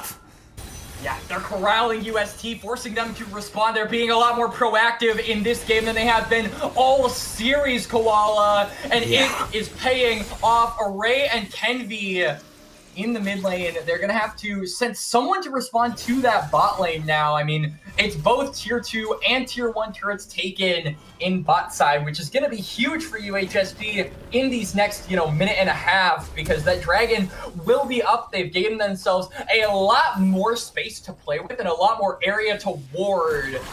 UST really just don't have that luxury. They have got to play catch up. They've got to push that bot lane, or at the very least, they've got to overload one of these sides and go as a unit. That really is their only hope going forward.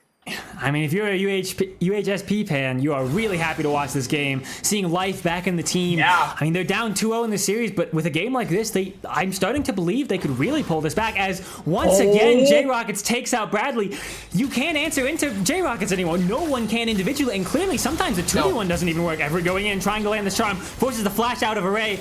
Man, that Spirit Rush has so much pressure, still has one stack of it, Ever does, so are they willing to use it here? I mean, once this tier 2 goes down, there it is, going to dash forward, going into Nova, forcing Nova's flash out as well. They're so strong, the scaling has fully come online. UST cannot deal with UHSP's lineup. I mean, basically, the flash is equivalent to, I feel, getting a kill at this point. It completely puts the people that burn that summoner into a position where they can't really go for a contest on this dragon. That's 2 members of UST where that summoner is burned, and UHSP, I don't even know. They don't even have to really rush to go toward the dragon. They can keep putting their foot on the gas. They can keep putting pressure in the mid lane. They can go for the inhibitor. And I think that might be the green light for them to transition into the dragon. Or they can maybe sync up with their top lane. Oh, no. They have so many options. Sir Zebra does so much damage. The AoE damage from the Rockets doing so much. And actually, Emilio denying a lot of the damage coming out. True top barrage will hit on to Everett, so Everett's pretty low. But the beautiful engage from Johnny Rockets, the public execution right onto Array. The flash forward from Porsche. Can he maybe turn this around? Can be flashing away, actually, but still J-Rockets in the back line. Basically 1v4, a double kill already. Soon to be what looks to a triple, as that will be game 3. The bounce back is real, folks. UHSP is alive in the series. UHSP, the start of a reverse sweep at UST's doorstep, and it's going to be up to them to stop the Copers, to stop the Hopers. UHSP, a declaration in game 3.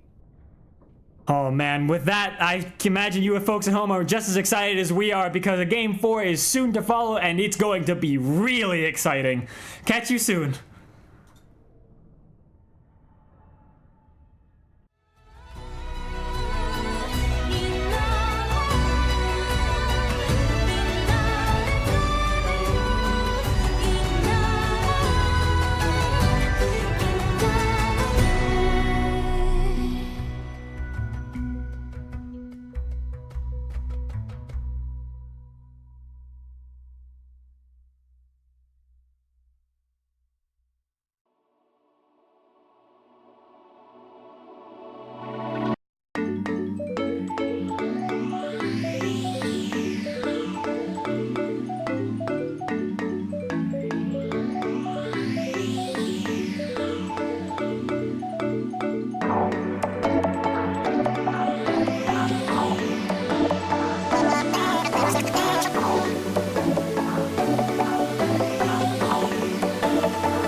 のことば繰り返し寝ても覚めてもやまないそっけない君の笑顔が恋しくて星に願うのまた会えるよね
Welcome back, everyone, once again to our lower bracket quarterfinal match between UST and UHSP. We're back for an exciting fourth game as UHSP was actually able to claw one back.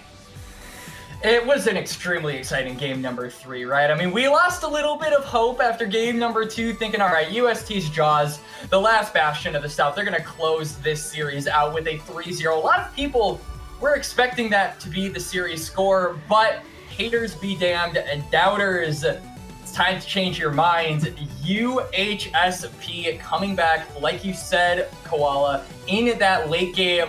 Got to give a lot of credit over to Johnny Rockets and Evrot, though. That Ambesso really showing up in that late game. That 1v2 with, I believe it was Kenvi and Bradley in the top side, just trying to take down Ambessa. Lore accurate Ambessa, everybody. Just gonna put that one out there. Arcane, Netflix original accurate Ambessa, that's for damn sure. And I mean, Evrot as well on the Aria. You highlighted a lot the build that Koala that he was using and how effective it was at just keeping him alive and making it so easy for him to sustain in a lot of those longer, more drawn out fights. And I absolutely agree. So I'm looking to see if we have a similar game plan going forward into game number 4. If we're going to be kind of phasing away from the bot lane, from Zebri, and giving more, chips over to the solo laners of UHSP, because that's what worked, and it might be what gets them the next step in their reverse sweep, Koala. Well, believers hold strong, as you say, Quacks. There's a lot of belief. Step 1 of 3 down in the reverse sweep, and step 2 is well underway now, as you can see the draft showing up on your screen. So it looks like UHSP will be back on the blue side, and UST opting for the red side, liking that counter pick potential. Yeah. Yup. I mean, I love how we no longer have to question if the sides are swapped anymore, if the logos are wrong, because they've basically kept up the bands being the exact same all series long. Next band is going to be Nefiri. Then we're going to see an 80 carry band come out from UHSP. We might see a little bit of adaptation come through from UST after that game 3 loss, maybe putting a bit more respect on things like the Ari, the things like the Ambessa, and potentially leaving open some of those stronger picks to UHSP to beat one. Yeah, I think that would make a lot of sense. I think really you just, like you mentioned, you want to get Johnny Rockets on a strong counter pick, which is why I think UST is happy to take the red side, because they can guarantee, if necessary, getting Porsche the counter pick instead, making sure top lane can be saved till the very end, like they did in game 2 with the Gragas.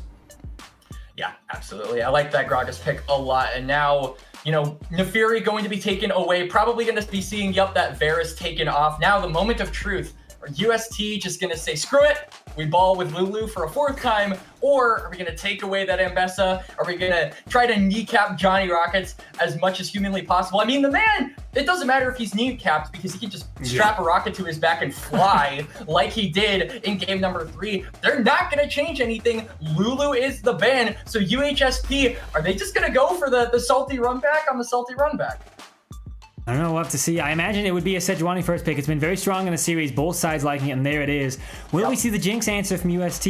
At this point in the series, you can start to get a feel for what these players really like, what compositions they want to run. And so, I don't know, I feel like the Jinx didn't quite work out. Jinx hasn't been the strong point of the Lions composition, but the Tristana, will they run back Tristana? I don't know. I think that'd be a good call, Quacks. Let's see it. Yeah, you call there it is. I mean, that was their most dominant game. It was by far the cleanest that they played all series long. So they are going to go back to what works. And now I wonder if UHSP, they probably have caught on to that. And I wonder if they're going to say, all right, maybe we take away a prime 80 carry. Maybe we take away something like the Corki, or we just try and reciprocate that strategy for ourselves. But they're going to do what worked for them last game, right? Both of these teams picking what style was most effective in the series so far and just running with it in game number 4. So it will be the Ambessa locked in for Johnny Rockets. Another scaling mid given over to Evrot. The Syndra, just like we saw in game number 2, this was the matchup for the Tristana. And so let's see if it works better in the second round for this series.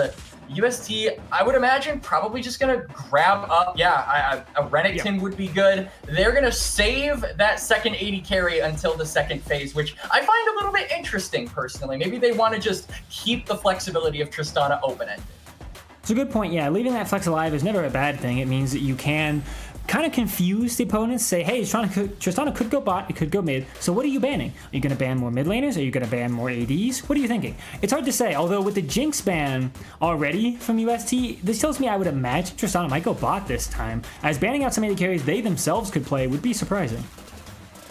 Yeah, and the AD carry pool is being heavily constricted by both of these teams. That is the 5th ADC ban, and I think UHSP have no real reason to veer away from this trend. They could go for a support ban just to top us off. UST, though, Array's options are significantly stifled. And yeah, I was going to say the Ezreal, he's familiar with the champ. He's comfortable on the character. Why not just slam that one? Another character I was thinking that could be possible with something like a Xayah. But yeah. Ezreal, I like it as the answer. UHSP, though, that just means they have less and less options. I think they're just going to slam ADC right here and right now. I mean, Xayah does work with how much engage Tristana and Red can bring, but whoa!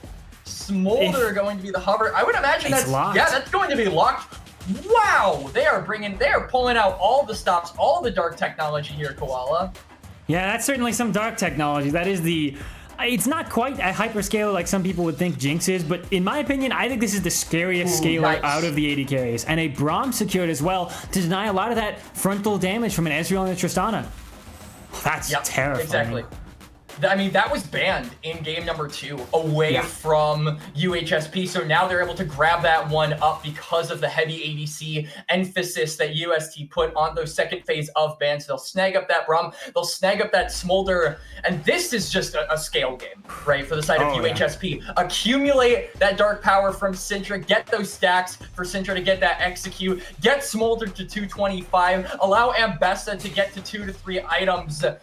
This is what UHSP do. They hold fast in the early game, they break through to the mid game, and once that late game rears its ugly head, Koala, they get going on those team fights and they win out and they wreak havoc. So this is a tried and true, by the book, UHSP comp. This is how they like to play. But UST, they found what worked. They're going to be playing through that Tristana, playing through that Ezreal, and using that Ivern as a backboard for the success. Yeah, I mean, the competition from both sides looked very strong. As you called out at the beginning of the draft, Quacks, really just stock standard for both of them. So this is an important game. If UHSP can manage to pull this one out, take us to a game 5, it would show that their style can work. They can really pull it off. And if UST can close it out, it would be the end of the series. So a lot riding on this one. And I mean, UHSP, the Tactics, they have a lot of hype riding around them after that game 3 win. I mean, you just look at the chat in Twitch right now. Everyone is behind these guys. Everyone wants to see the Cinderella story, the miracle run, the crazy upset of the top 8 continued further into CLOL. And I am one of those people, Koala, and I hope you are too. These comps are hella exciting, and it's gonna make for a banger game 4. Rise up, stand behind UHSP, and watch to see if UST can manage to mantle the overwhelming force that's rising in their favor. They have the momentum now. Can they keep it up? Let's see. We're on the rift here, and I imagine we'll see probably just a standard 5-man from both teams here. Neither team has a great level 1. I mean, maybe Ezreal can do a lot with Qs. Again, Ezreal in lane is quite menacing, but you don't really have great chase down, so... No, you don't. We're expecting Array and Nova to be the aggressors in this laning phase, but I think the Braum is going to do a really good job, especially once you add that heal and the Guardian to the mix. It's going to be very difficult for Zepri to actually be in a position where he is at risk of a dying, and Kenby's damage profile early on the Ivern isn't exactly high, so I think Zepri is actually in prime position to just scale. If they put the Smolder on the side lane and allow him to do his thing, then UHSP will be sitting in a very comfortable spot. I mean, you take Everett out of the picture, his scaling as well, and I feel like it doesn't change much. He'll still have value, but it really is all on that Smolder and keeping him alive. Curiously, though, I like that Zepri is actually just straight up saying, screw, the PTA, screw that. Let's just go straight for the money-making rune because I want as much gold as humanly possible. I want those breakpoints of my gold to sync up with my level. So it's a good strategy for Zepri going forward. UST, I mean, they got 80 carries of their own, and the job is to get them as ahead as humanly possible going into that late game. I think, like you call out with the first drag, it makes a lot of sense as well. It's also the mindset of, hey, if I don't think I'm going to be allowed to walk up a whole lot, just occasionally getting additional damage is all I'm looking for. The gold is nice, damage is nice, and I'll take whatever I can get. Because, again, like you say, Zeepre's goal is to get that 225 stacks, become this annoying presence, because the competition works really well around it, right? J-Rockets can dive into the backline, and right as they do, Zeepre can land a Q that spreads throughout the entire team, and J-Rockets can just help kill, and Zeepre will pick up all of them due to the execution.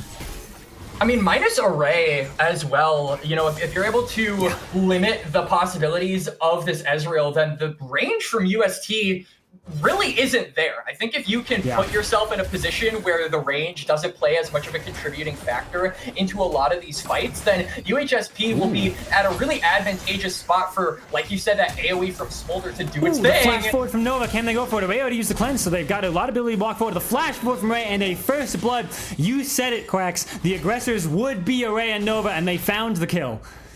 Yeah, but I also said that Zeepre should never be at a position where he is at risk of dying, but I will eat my words now. Regis might be in a bit of trouble, does have the flash.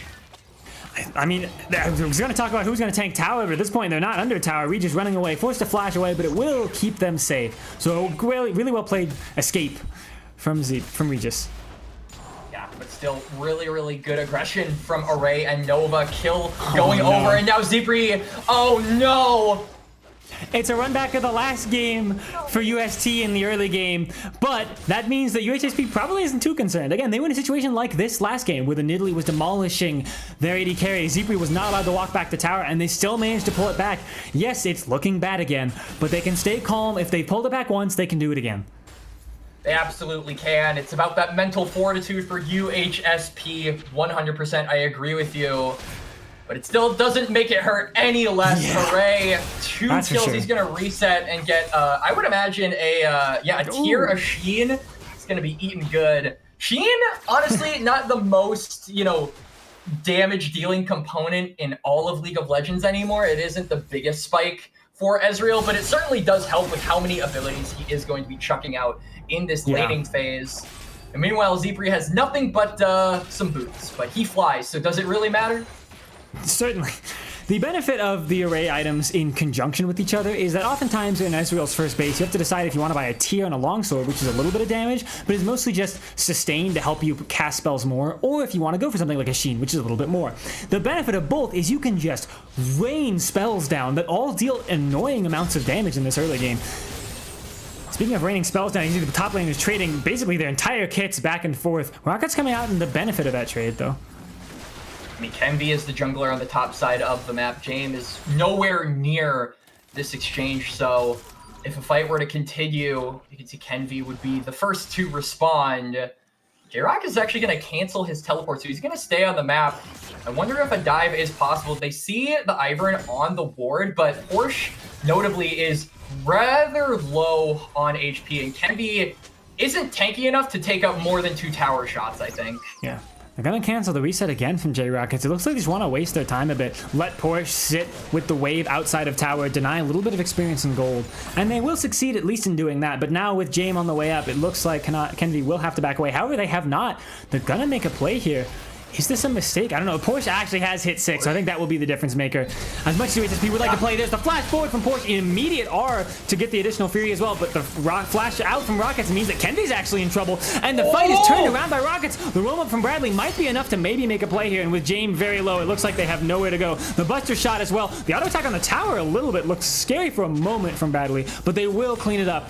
It was almost fishy, and J-Rockets showing that they are still quite strong, will get a kill back, but ultimately, UST will take the fight. I mean, Porsche hitting level 6, I think, really makes a difference there. As Array actually went in, so we'll take a hefty trade in health, but we'll be able to dish it out just as much. Yeah, that Dominus coming up for the Renekton just makes him so tanky, and J-Rockets not really having the damage quite yet to be able to deal with that. Doesn't have the public execution himself, so it is going to be a one-out fight there for UST, and the Tactics going to be on the receiving end of a beating. 6.5 minutes in, and it is very much giving shades of game number 3, like you said earlier, Koala. But can UST change their fate from the third game, maintain the reins, and actually clean it up?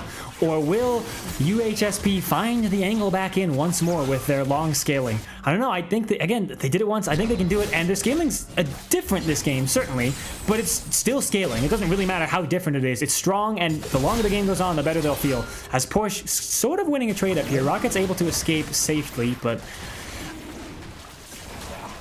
will be definitely on the receiving end of a trade. Jangin is up on the top side just trading objectives after that dragon is taken by UST, but won't really, I imagine, be able to transition it into much. You can see that Bradley has flash available.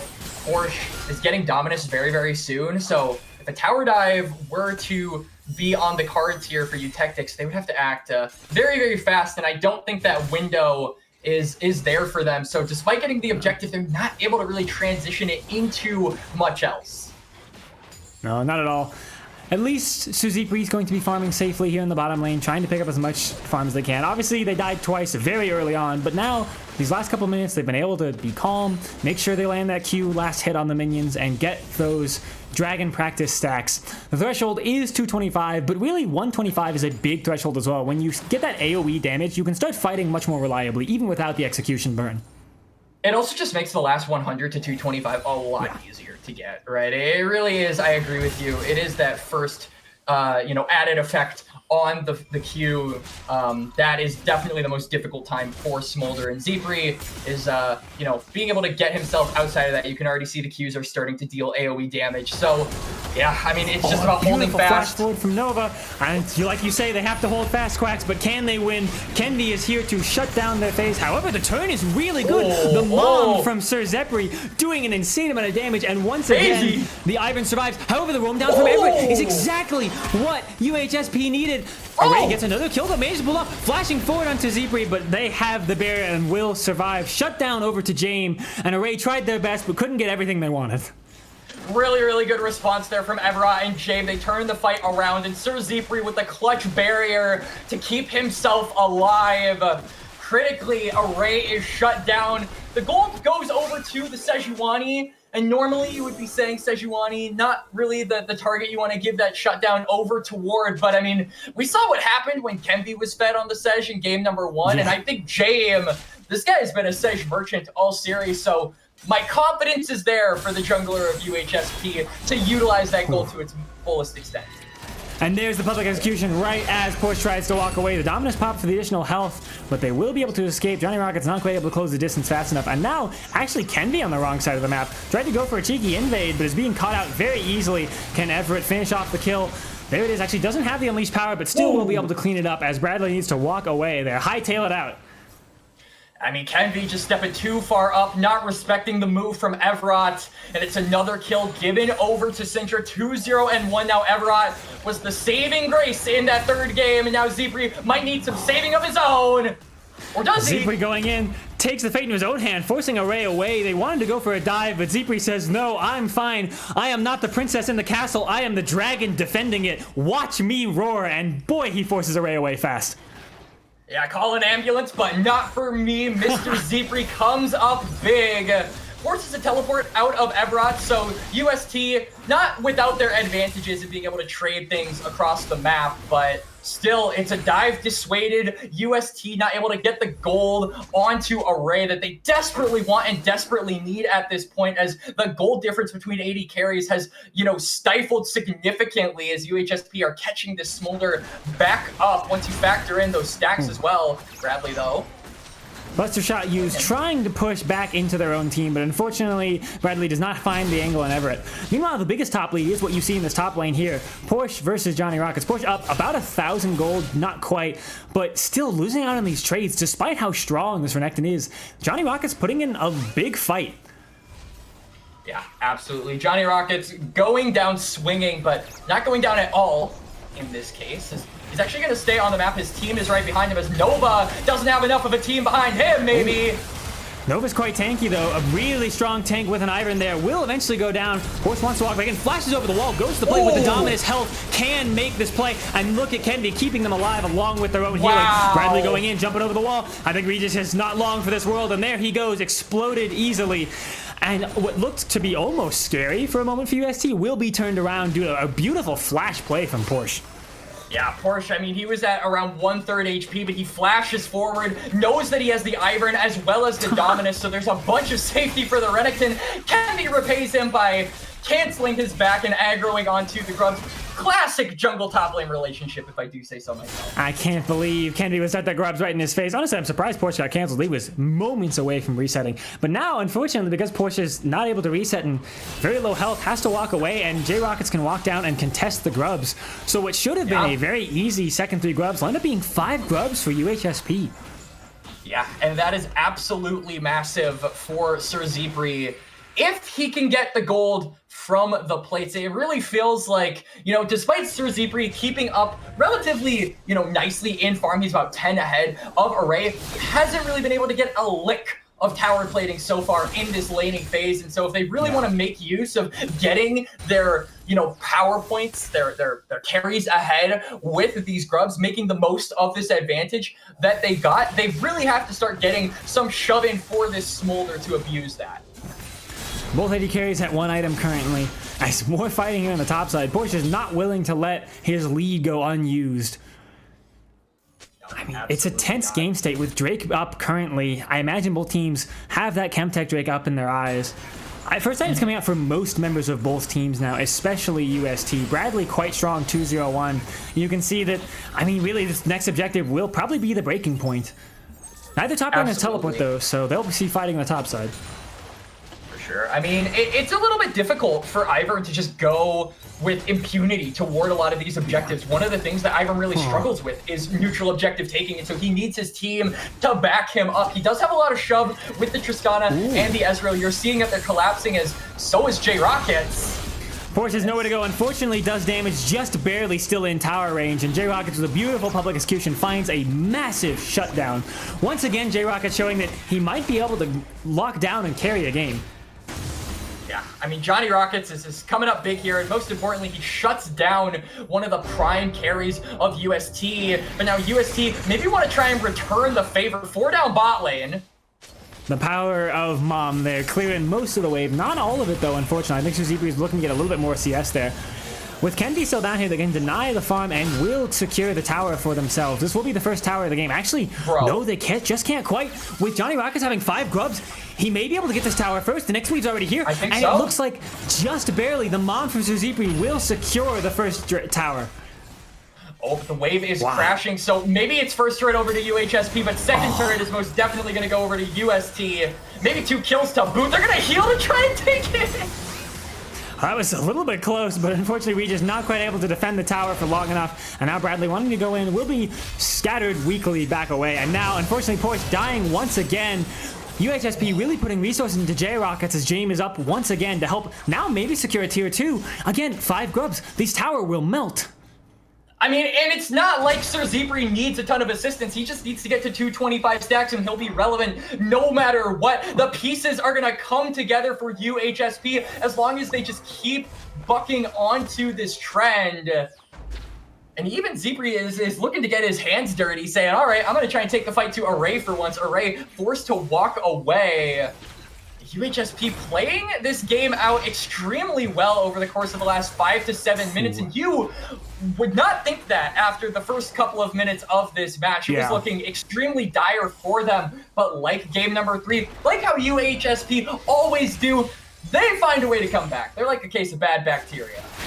And their early game may not be the strongest, but certainly their late game is phenomenal. As Zipri using Mom there for a little bit of the heal and damage, but Daisy basically alone with a little bit of help from Kennedy, soloing him out, will be knocked airborne, and Porsche will pick up a kill there. A good roam down as it looks like maybe we're in the late stages of the game, so the bottom lane of UST will be walking to the mid lane. I mean, really insane play there from Daisy, the way they just beat the crap out of Sir Zipri. Did you see that mechanical skill from the AI? Absolutely insane stuff, but incredible. And Porsche manages to pick up the kill. You know, maybe KS in the all chat, maybe Daisy is a toxic gamer. Doesn't like their kill being taken. As J-Rockets maybe wants a kill of his own. Bradley has to be real careful about stepping up to that Ambessa. Look at that damage. That was just a tiny fraction of a combo from Ambessa. Now, I'm a big proponent of a very specific item that I'd like to call out here. J-Rocket's shielding right now is terrifying. With the Eclipse, the shielding from W, you can see Jane, that lock of the Iron Solari. I think a Serpent's Fang would be phenomenal here. And for one of the first times in the series, UST has a champion that can really build it easily. I think Ezreal could third, fourth item a Serpent's Fang, and it would have a lot of value here. The barrier on Sir Zipri as well. It's a great item. Yeah, absolutely. I think that Serpent's Fang, though, is a little bit harder to come by for anyone on the side of UST. Minus, I would imagine the Renekton is probably going to be the most comfortable going for that, but that's going to be, I think, much further down the line for Portius. J-Rockets is on the wrong side of the map. It's going to be a huge brawl on the top side as multiple different teleports coming out. Both mid lane for UHSP and Porch, the top lane, are on the way, and a really good push from Nova. Oh, God. The Bellic Execution will land, but not in the member he wanted it to. Can he escape, though? And Best a very slippery champion, and he will actually be able to just dash away. It's a 5v5 here in the top side as the bottom lanes finally arrive. A great engagement from Nova might be enough. Can Porch do more? Can be keeping people alive, and they're trying to take an extended fight into an Ivern. This is a disaster. It's the #1 champion that excels in these longer, sustained fights, and now a teleport behind from Bradley. I think J-Rockets might not have any idea, might think he's safe, but instead, Bradley is here to clean them up, and it's an ace for 0. UST want to shut down the hopes and dreams of UHSP. They say, you want to find a way back? We say no. And it's a mad cow and a wild crocodile that shut down U-Tactics in the top lane here. And UST 5 for 0, a clean ace for them. Like you said, the Dragon going to be coming up in about 30 seconds. But Nova, crucially, a huge knockup Porsche, creating so much space and dealing so much damage with that Dominus. UHSP, they have been put behind after that fight. They don't have the numbers to claim control of this bot side river, and this would be a sole point for UST. It's a huge Drake for them, especially considering it is I believe it's a strong Infernal, so the additional damage would help out a lot on a team with a lot of AD damage, right? They don't have a lot of magic damage to offer, although, yes, Kenvi does a little bit. Having the additional Infernal damage is really helpful. Array almost got out there but stunned, but is able to buffer the Arcane Dash, the Arcane Shift to safety. Yeah, I mean, Array, there's a reason why people associate Ezreal with this guy. It's because every single time he is put on it, he just pilots it to absolute perfection. And you're seeing that a lot, at least mechanically, in these plays. He is just so difficult to pin down, so difficult to kill, and is constantly landing his shots. UHSP, they've got a war on several fronts at this point. Porsche, who was, previously kind of obsolete in this game on the Renekton, the receiving end of a beating for most of the laning phase, is now 5-2 and 4, has the Sterax complete, so is extremely tanky from this point onward. Bradley as well, getting closer and closer to 3 items, and so is Array. So it's a rough spot to be in as UHSP, as well as a rough spot to be in as Bradley.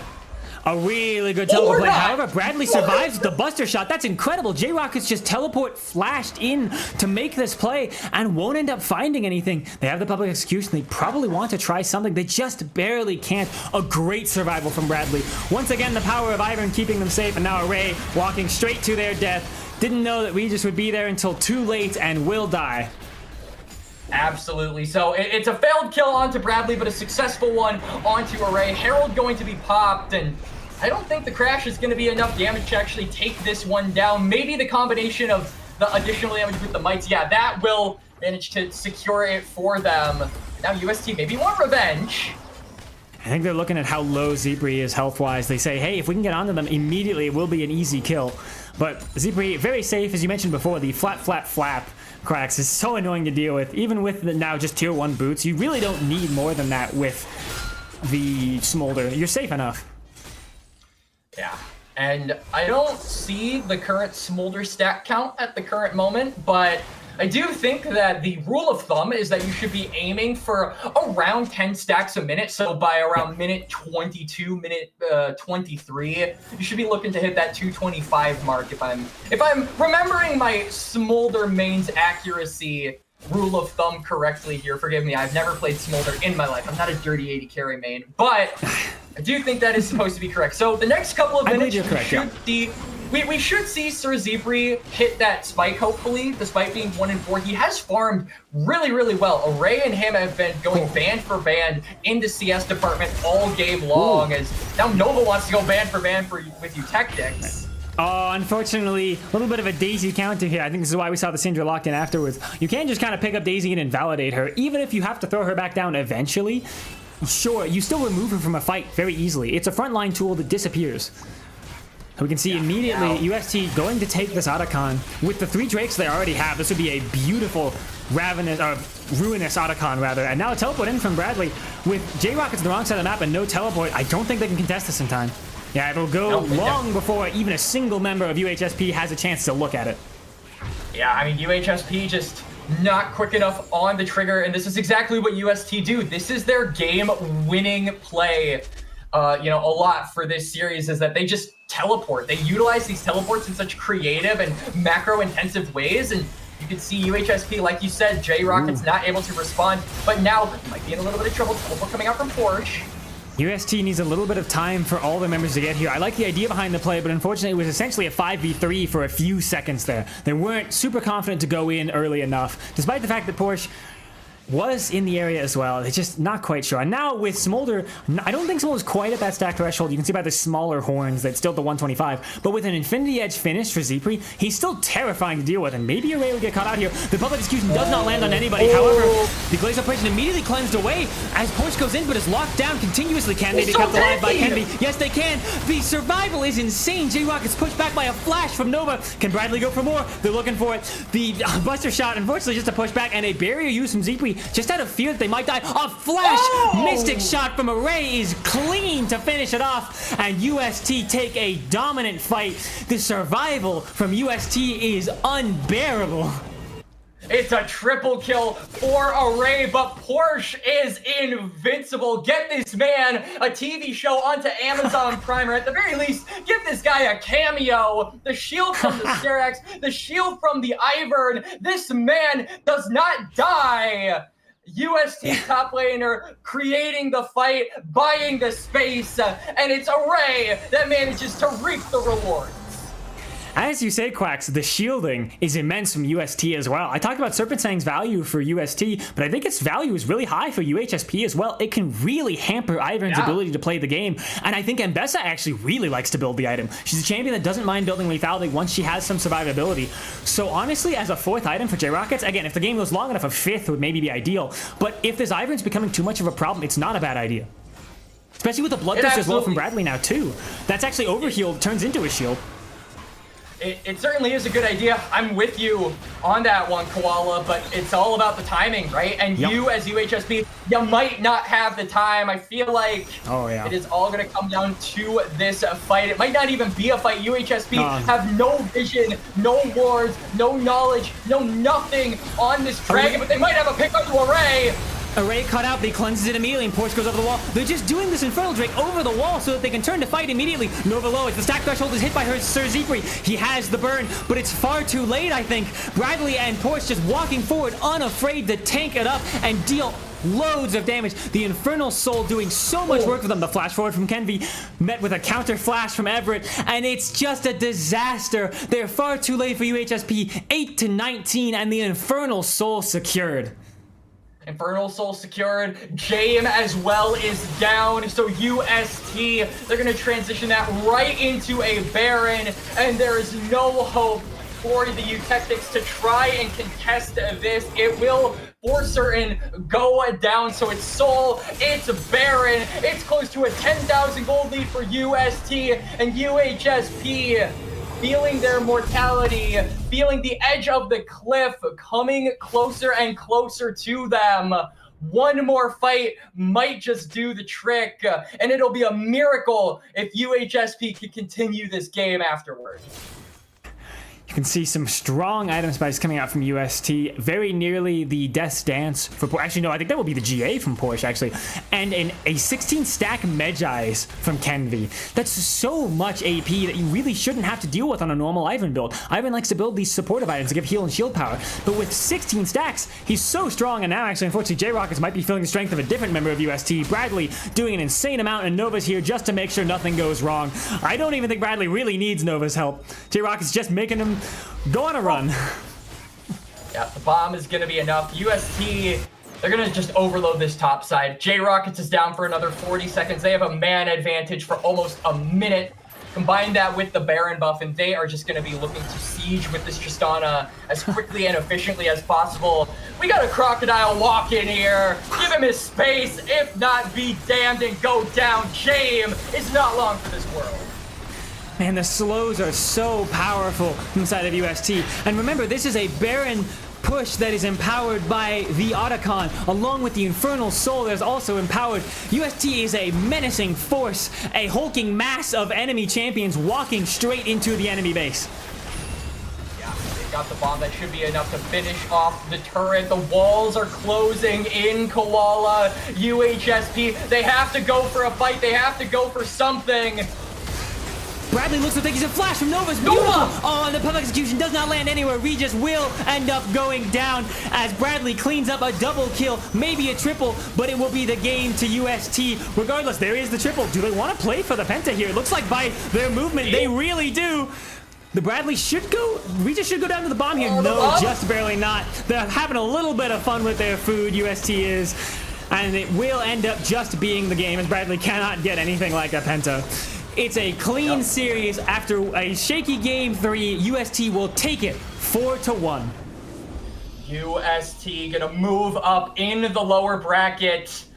It was certainly a hard-fought battle for UHSP, and props to them for getting here. The number 19th seed, managing to make it this far despite everybody's doubts, despite everybody thinking that they were unable to do so. They managed to make it happen, so huge credit over to them. But Koala, the South stays alive, the first seed for that division. Yep, they are going to remain, and they are going to push forward into the next week, into the next days of the CLOL Nationals. And honestly, a lot of credit over to every single one of the players, but huge shout out particularly to Porsche. The guy was hard focused down by J-Rockets, hard focused down by all of UHSP, and somehow managed to make himself useful no matter what. This guy, I think, deserves a ton of credit. And honestly, if I could give an MVP, I would certainly put him up there as a candidate. I agree. I think my other candidate for it would maybe be Bradley, was consistently farming and getting these leads, and in the late games, Bradley was a menace in pretty much every game. Even the game they lost, the Corky Bradley was running was certainly scary until J-Rocket started to shut it down. So just an impressive play across the board from UST. And like you say, Cracks, they will continue their run in the lower bracket of CLOL. Yeah, they absolutely will. So congratulations to UST. My heart goes out to UHSP. They should be extremely proud of themselves for making it this far. I hope to see the players in the future. And Koala, do you want to do the honors, my friend? Oh, I'd be more than happy to. Thank you all for joining us, everyone. We were so happy to have you for this banger series, and we hope to see you again in the future for some more CLOL action.